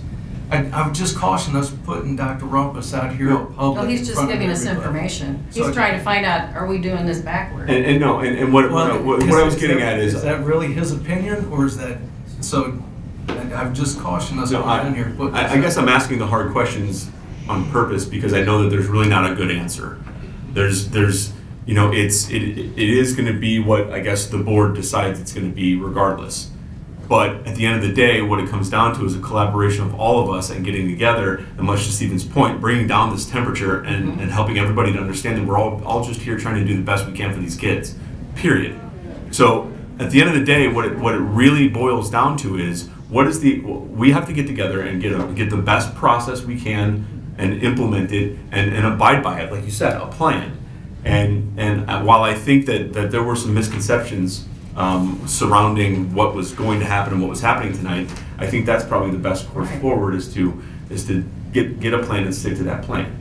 Well, I was informed by people that I think know that it starts with FHEA and then it goes to the policy committee and then it comes to us. That's what I was told. And I was told this is how it's been done in the past. I don't know if it's been done that way every time, but people I spoke with seem to think it had been. What if those teachers aren't part of FHEA? Well, it would be the team. What if the teachers, it would be the those negotiations teachers team. that aren't part of Dr. Rumpus, is it correct it's the FHEA negotiations team? The current agreement we have with FHEA and board policy says that the 4,000 policy and regulations, that is the process. They would be first discussed with FHEA negotiations team, which is generally a subsection of their executive group, then brought to the policy committee and brought to the board. Specifically around the 4,000 policies is how that's described. Well, I was also told that all the proposals were supposed to go through them. It says, according to Article 2, Bullet 3. Do you know what that is? I don't have that pulled up in front of me. What I believe what that says is that there should be no changes to the policy first. I think the discussion to engage in is whether or not a first read is considered a change, or is this opening up the discussion for potential changes? So can we perhaps in the next meeting have an agenda item on what are the policies and regulations for the creation of policies and regulations? Can we have a?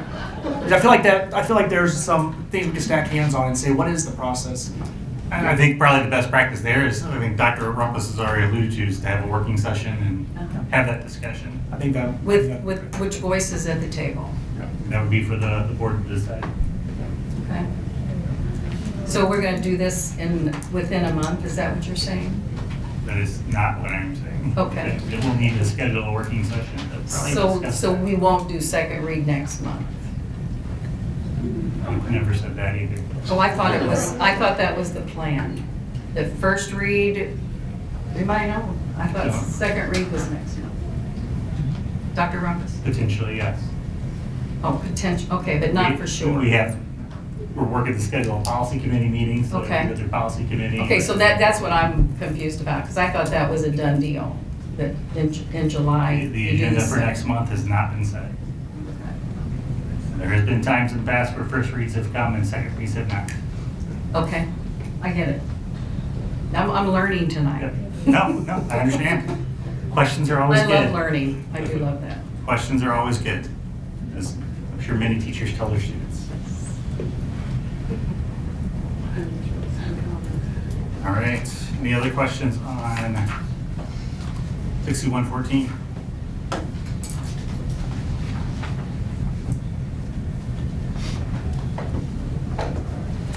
right, next we have Regulation 6116. Two pieces. Everybody can follow along on the board docs as well. The second guideline says no district employee or contracted personnel shall encourage a student under the age of 18 years old to adopt a gender identity or sexual orientation. I'm wondering if the word encourage, if you're actually were looking for the word persuade, like the word showing, you don't persuade somebody to that identity or persuade the person to that identity. Does that make sense? Like it'll go both ways. Does that make sense? So this is not about persuading. Again, we don't need. This is just open reading. Just take that, lock it in for the other part, and then number 5. What are those kinds of discussions that you're trying to prohibit, and that needs to be teased out. Anything else, board? So wait, this is already in existence? This is a new regulation. 6116 is new. Yes. Yes, Regulation 616 is a new suggestion. The whole thing. The whole thing. I think we need a lot of experts looking at this.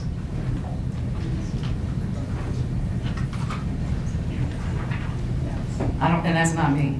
I was going to say, be clear, clarify which experts. Well, counselors, people that are familiar with all of this, people that really know, because you don't want to do anything that damages anybody. This is you got to be careful how you treat people.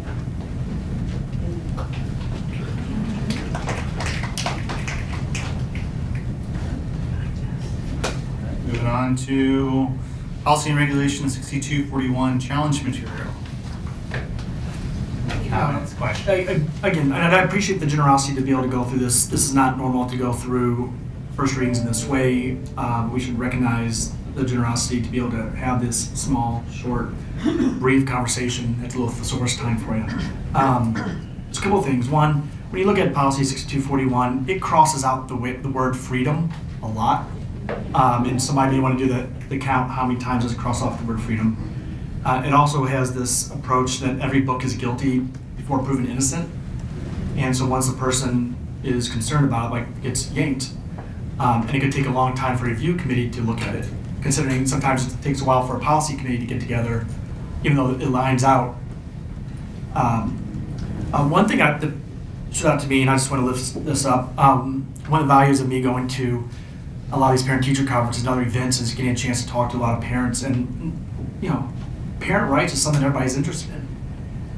And there's this line in the policy that says, no parent guardian has the right to determine the reading, viewing, or listening matter for students other than their own children. And I thought, that's a good idea, right? I mean, no parent or guardian has the right to determine the reading, viewing, or listening matter for students other than their own children.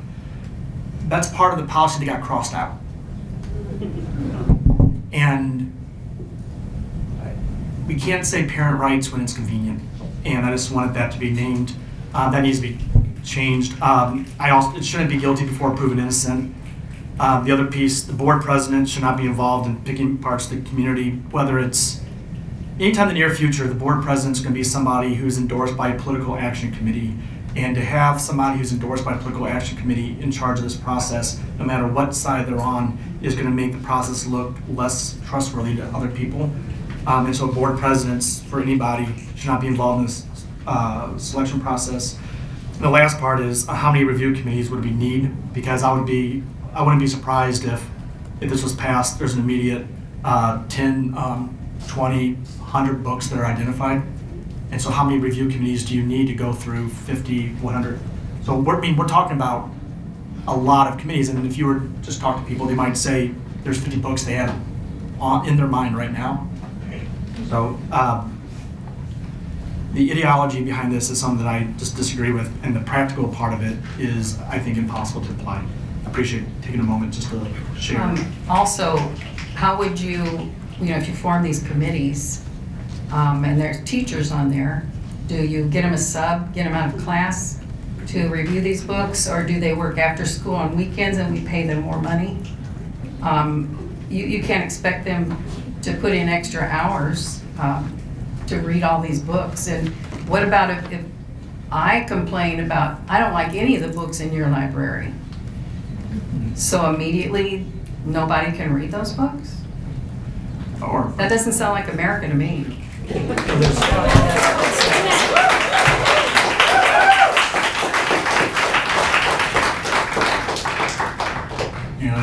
I don't think that's what it says, Carol. Yeah, it does. It says one person. It says one person. So you can, Well, the way it's written now is very similar, that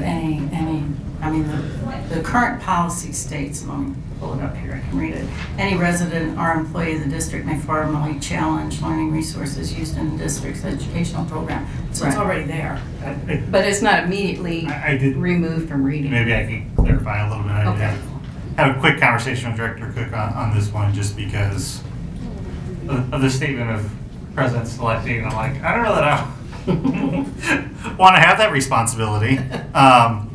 And I know one of the things that he mentioned to me was this one aligns very closely with the MCE, which is our service that we provide for boards. And so he was trying to align it closer to that. Not that I'm in necessarily agreement that everything aligns. We have numerous policies that don't align in other places. But I think that was part of his desire there, was trying to align it instead of being like completely different. But I think he's expressed that he's open to feedback as well on that, for those things. But yes, there is definitely operational challenges with how it's written. Yeah. Yes. And again, parent rights. Thank you, and thank you. The next one we have is PE and Policy and Regulation 6310, Learning Commons. I'm sure there's commentary on this. Yeah, it's not practical. It's impossible. It's impossible to review all the books. One library media specialist emailed all of us and said that their school bought 1,000 books alone. And so that's one library. And just all of them, to get those books and have to educate it, vote on each of those is near impossible.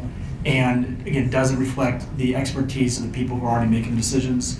And the other pieces, if you look at it, again, it's not about progressive people say don't remove progressive books. Like, it is also about, it impacts people who might consider themselves conservative books. Like, there's a Tony Dungy book about leadership that's a great book. Somebody can just pull it away, right? And so it's all of it. It's all of it. And for example, if you look at the collection development part of the second paragraph, that reference, like, the Bible wouldn't be allowed. Like, when you look at what it refers to, I've read it a bit, and it just, yeah, I mean, the Song of Songs alone, if you read those 8 chapters, it's not a metaphor. What I'm saying is, with the classroom libraries and everything else, this is an overreach, and I want to share that between now and the second reading. Thank you for the time for that. Yeah. I think we need a lot of input from our expert librarians, library specialists. I think they need to tell us what works, what doesn't work. I think they're already kind of doing this, isn't that? Dr. Rumpus, don't our librarians vet our books regularly? I won't pretend to be the expert on the entire process, but there are expectations in place currently for how they review recommended titles, get additional information, and check the content of those books. Okay. This is one I didn't get a chance to talk to Director Cook about when he called me and told me he had a late flight.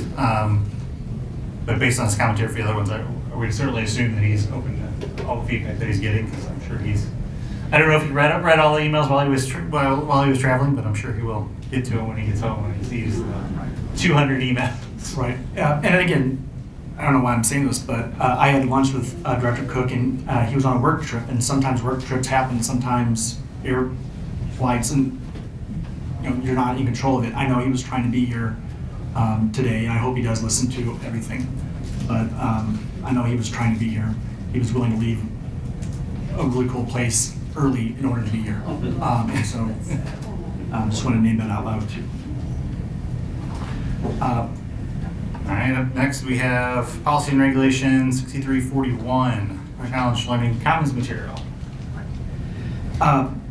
Just very briefly, the board may not remove materials from the Learning Commons because they dislike the ideas contained in those materials and seek by the removal to describe what shall be orthodox in politics, nationalism, religion, or other matters of opinion.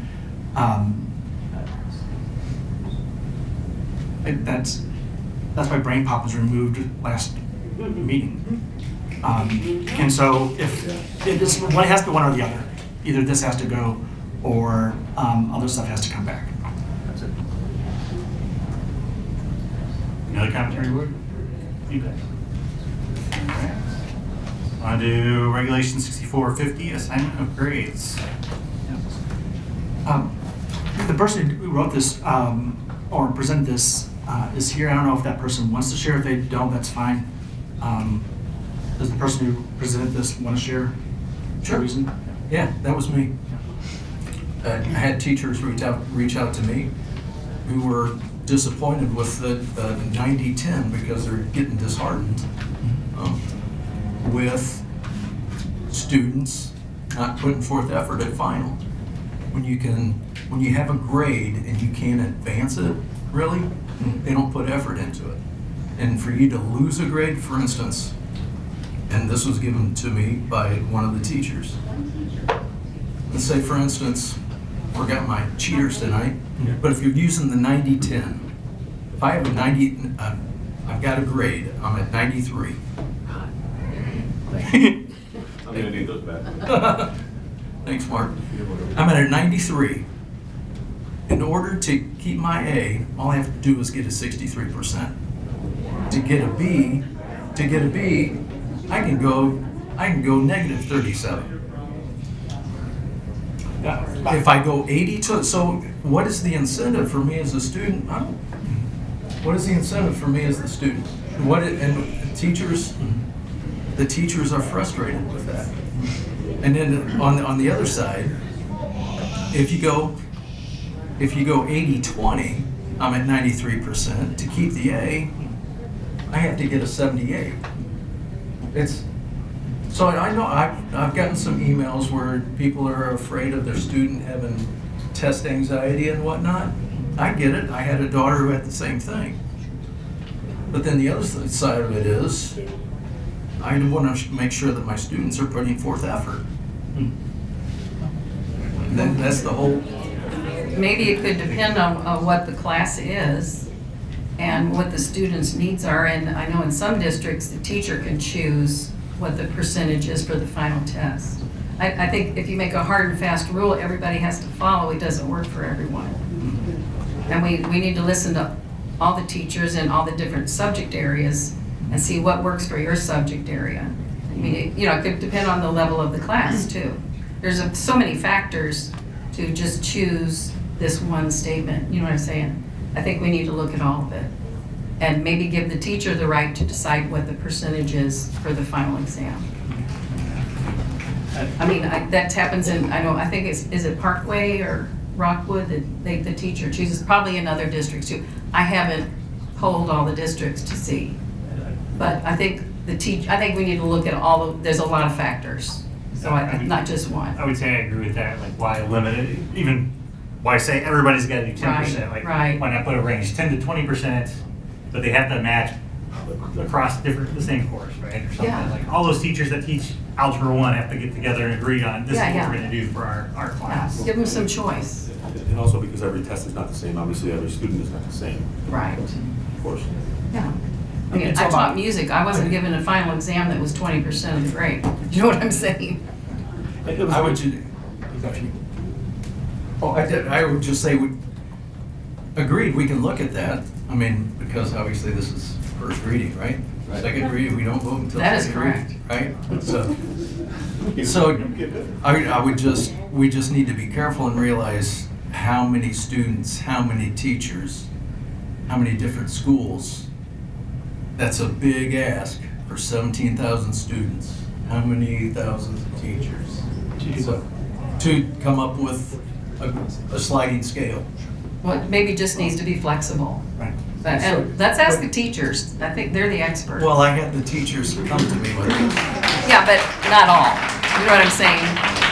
So we need to listen to many teachers. I think your commentary is, it may not be appropriate for all classes or all coursework to have such a definitive one or the other. Yeah. The schools are there. Everybody's different in school. Everybody is, and as long as those teachers are comfortable coming forward. Yes. That would be, yes. Yes, they should be.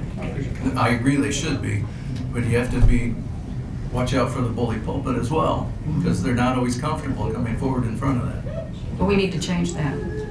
Yes, we do. All right, I appreciate it. Thank you. All right, thanks everybody. On to superintendent comments.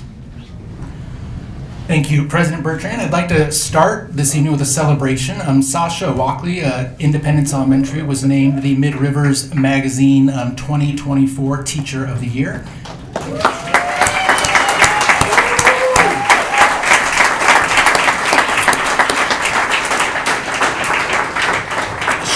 She's a second grade teacher there who just completed her 20th year of teaching. She's worked on a variety of different projects and initiatives in addition to the classroom, has been instrumental in working close with the administration around the state and national work on being a school of character.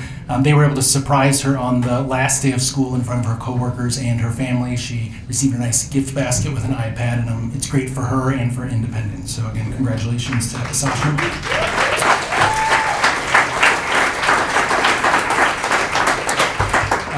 The application process is currently open. We are moving forward with the second cohort for citizens in our schools for next year. We received a lot of positive feedback from the participants this year and have taken their input on how we can make it even better. Again, we're trying to identify community members, different business leaders, parents, and others who want to gain a deeper understanding of the operations and the leadership of the district.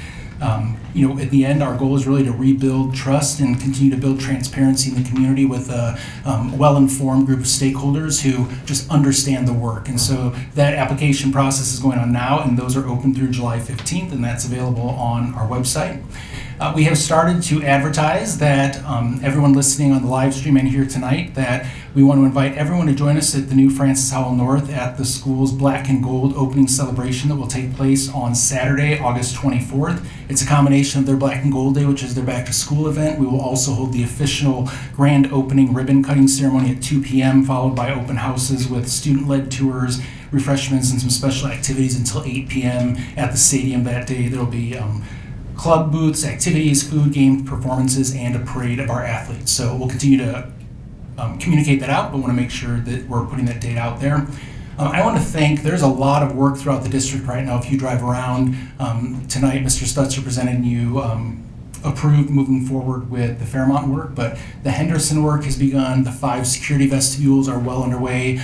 Playground work, asphalt work, roofing work is being done. So many of the buildings as you drive around are being touched. And yes, we have contractors working on that outside the district.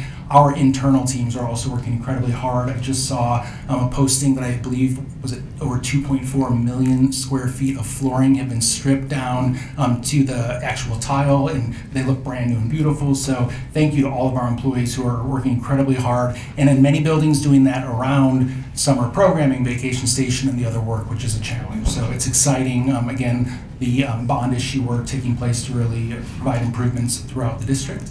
And the last thing to remind you that we are in the process of hiring staff for next year. While we are close to fully staffed on the certified side, we continue to have a lot of openings for support staff, and especially tonight I will highlight we have a need for bus drivers, custodians, and monitors for next year. So please, if you know people who would love to come work for Howell, all of those postings are on the website, and we encourage people to apply. Thank you. Thank you, Dr. Gompus. Now we have gone to board comments. I'd like to address a couple comments that were made earlier.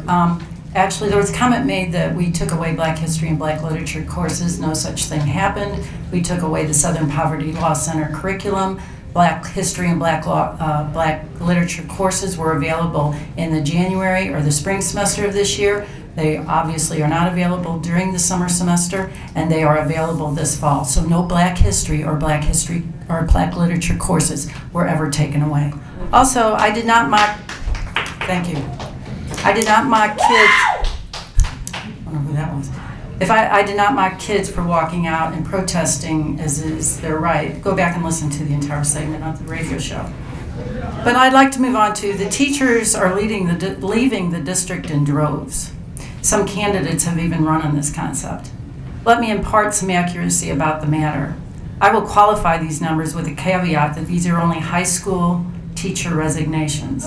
I did not want to overload staff with preparing a huge report, but just know that if you request it, I'd be happy to look further into the subject. With that being said, I asked for the prior 3 years, this year and 2 years past, of data for high school teachers and how many teachers left and for what reasons. Here's the actual truth, and it's actually going to expose some of the lies that have been told. So let's go back to school year 21-22, 22-23, and 23-24. What I'm going to read to you in 3 separate numbers are the total number of resignations in that order: 54, 59, and 50. The number of retirees in that same order: 26, 31, 27. Moved to other districts: 5, 8, and 6. And all other resignations, which includes out-of-state transfers, deceased, wanted to stay home with the kids, are no reason given. Those are 23, 20, and 17. Now, if you look at those 3 years, there's nothing really out of line or nothing that is really takes a big leap as far as somebody's leaving in droves. You can interpret this data however you want, but the fact is there is not an exorbitant number of teachers leaving because of this board or its policies. These numbers are not indicative of a major change in personnel. In fact, if you look at this immediate previous year, it looks like the number of teachers leaving is actually going down. But then facts never really get in the way of a good story, do they? When I speak to teachers about the reasons for leaving the profession through retirement or other reasons, it's mainly discipline. That is by far the primary reason. This board needs to take a closer look at how to This board needs to take a closer look at how to enforce discipline and make our schools safe from bullying, etc. Education over politics. Let's discuss this for a minute. This was or is another campaign mantra. We all know what happened at the last board meeting, so I'm not going to rehash it here. What appalls me is the number of emails that we have gotten that actually want to keep politics in our schools. We've heard that electioneering and passing out pamphlets to parents when they go to parent-teacher conferences is perfectly acceptable, because how else would they know who to vote for? Besides that fact that this is in direct opposition to your original claims of education over politics, I have received complaints from parents that felt that they were being attacked on their way to a meeting. The people handing out pamphlets were aggressively demeaning other candidates, and no parent should have to experience that when going to a meeting with or for their child. Besides the fact that you can't have it both ways, that you either want to remove politics or you don't. By removing brain pop, or as I call it, brain propaganda, you do realize we are removing the politics contained in those little videos. Videos that disparage any conservative leader and exalt those that are liberal. Our children are very impressionable at that age and need a balanced discussion of history. For those that are misinformed, brain pop is and will be active through the end of the year. It's paid for through the end of the year. So we will not be putting curriculum directors in a bind or in a rush to find an alternative that doesn't radically or politically influence our children. For the detractors and those that love everything about brain pop, I would encourage you to look at the other side of brain pop by going to Brain Pop's BLM propaganda for school kids. I'll say it again. Brain Pop's BLM propaganda for school kids. Division and hatred, that's what your kids are watching. Since I've been told I'm the one that closed-minded, I suggest you open your mind to the reality of what your impressionable children are being taught. Lastly, President Bertrand and Vice President Cook, I would like to suggest that the board look more closely at the FHEA closure document. I have read it closely, and nowhere in this document does it require that the union have a table at the new teacher orientation. I suggest we unauthorize this practice. I've gotten complaints from teachers, new teachers, that say that they are intimidated to stand in line, or not stand in line, and walk past the line for fear that they will be singled out for retribution later. It's not fair to those teachers not wanting to join a union. I suggest we take the necessary steps to prohibit this from happening before the next new teacher orientation. Thank you.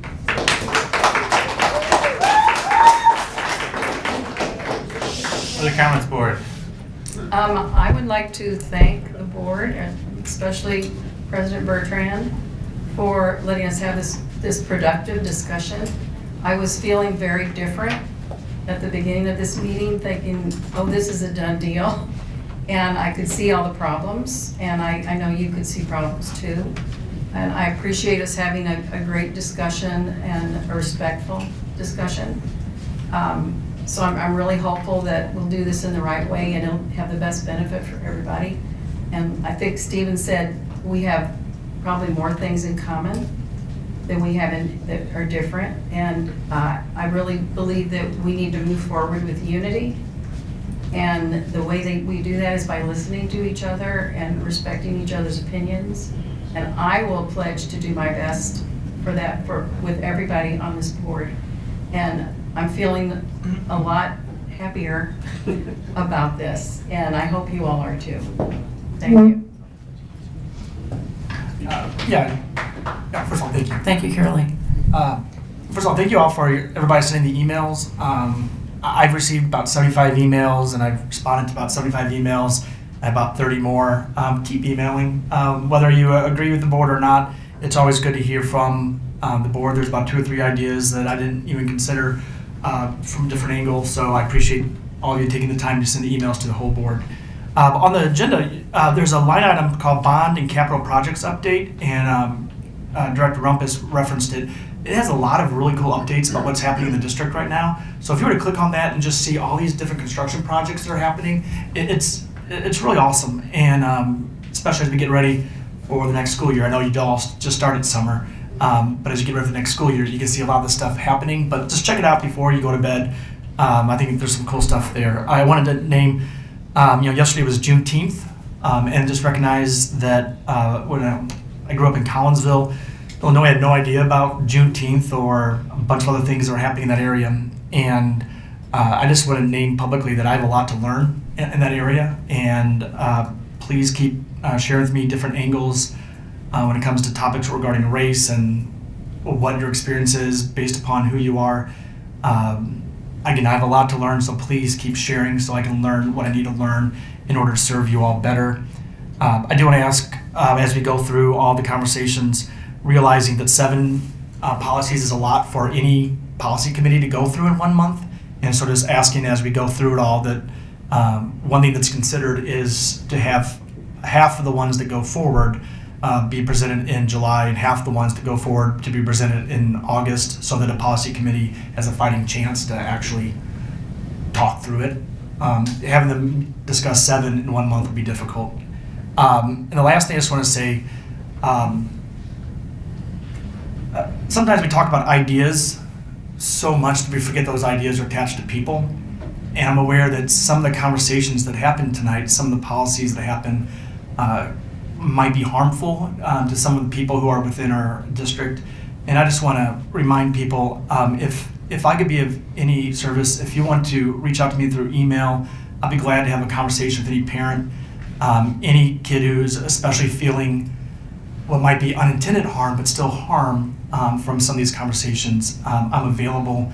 I just want to be one more person in your corner to listen. So if you want to talk before you leave, I'll be glad to talk then too. Again, public schools are for all people, and it's good for us to make sure we fulfill that promise. So thank you all.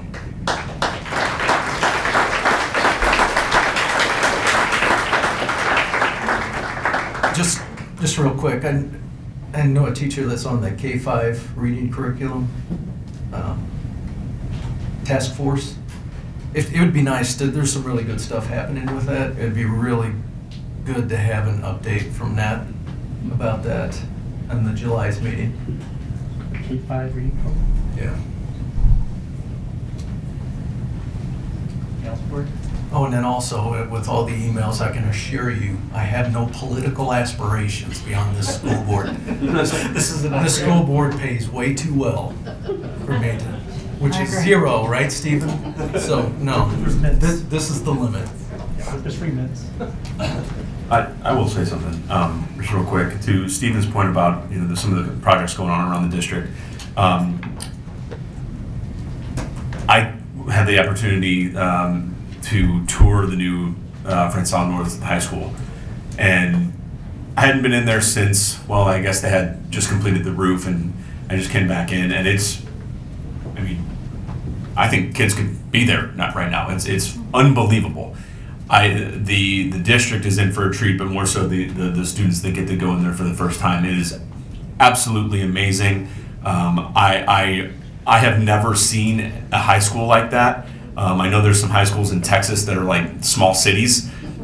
This is very comparable, and it is going to be an amazing asset to this district, and really just provide an absolute elite academic experience. And when you all get to go in there and see it for the first time, you will absolutely be amazed. It is a fantastic facility. So kudos to everybody that was involved with that.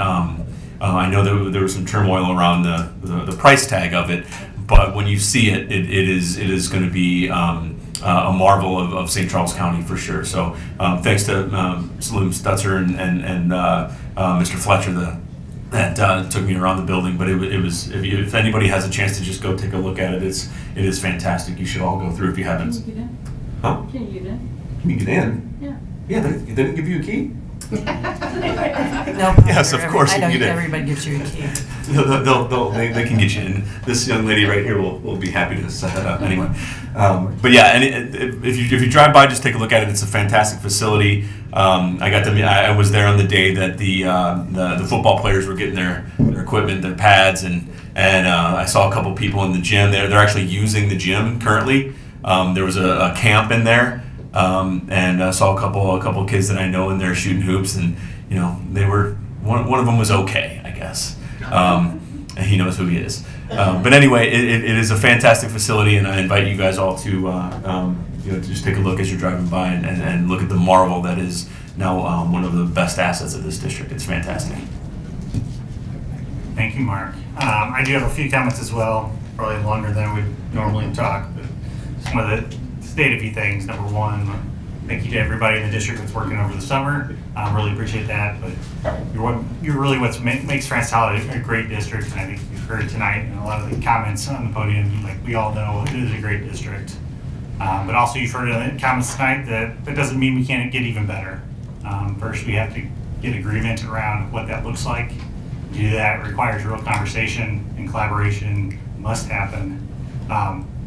This will obviously lead to disagreement, but also dialogue. Individuals talking with one another, looking for common ground to include bringing contentious topics forward. I take all concerns raised to me seriously, even if I don't agree or they may be untrue, and I believe that my fellow board members do as well. If a concern comes to us, it is because that concern is important to that person. And as a board works through policy, if there is no policy, we can at a minimum question if one should be there. While we can't always alleviate concerns, if a policy that reinforces aspects of what is already happening in our district or can be created or small changes be made that maintain a level of trust with our patrons, I feel it's reasonable to explore those items. And I've really been a little saddened and disappointed by the reaction of a subsection of the community whose first response when even informing them that we may take potential action and looking for feedback was to attack, belittle, and dismiss, rather than seek to understand, work to be constructive, or look for solutions to issues raised. The reaction is to complain or even organize to obstruct any action from occurring. Further, there feels to be an equal and opposite reaction of just blind trust and support. While the board always works for the best interest of the district and students, we are public servants, and it is fair to scrutinize us at any and all times. This is a system that we work in, and I certainly look forward to the feedback as it only makes us better. I continually have many constructive conversations with patrons, teachers, staff, fellow board members. Since the release of this week's agenda, I've continued to have these conversations, even finding some common ground with Director Owens, and hope to partner with her in the future to try to find some solutions for improved discipline, as well as other board members in the community. And overall, I hope my fellow board members would generally agree with these statements, have open dialogue with one another, which I think we saw tonight, even and especially when we don't agree, to continue to move the district forward and be an example for the community as we work to fulfill the mission of the district to the students. That's all I wanted to say. A little long, but thank you for listening, and thank you for being at tonight's meeting. Really appreciate it. Board, I would like a motion to adjourn open session, adjourn the meeting. Here we go. Mr. Blair. All those in favor say aye. Aye. All those opposed say no. Ayes have it. Thank you, everybody.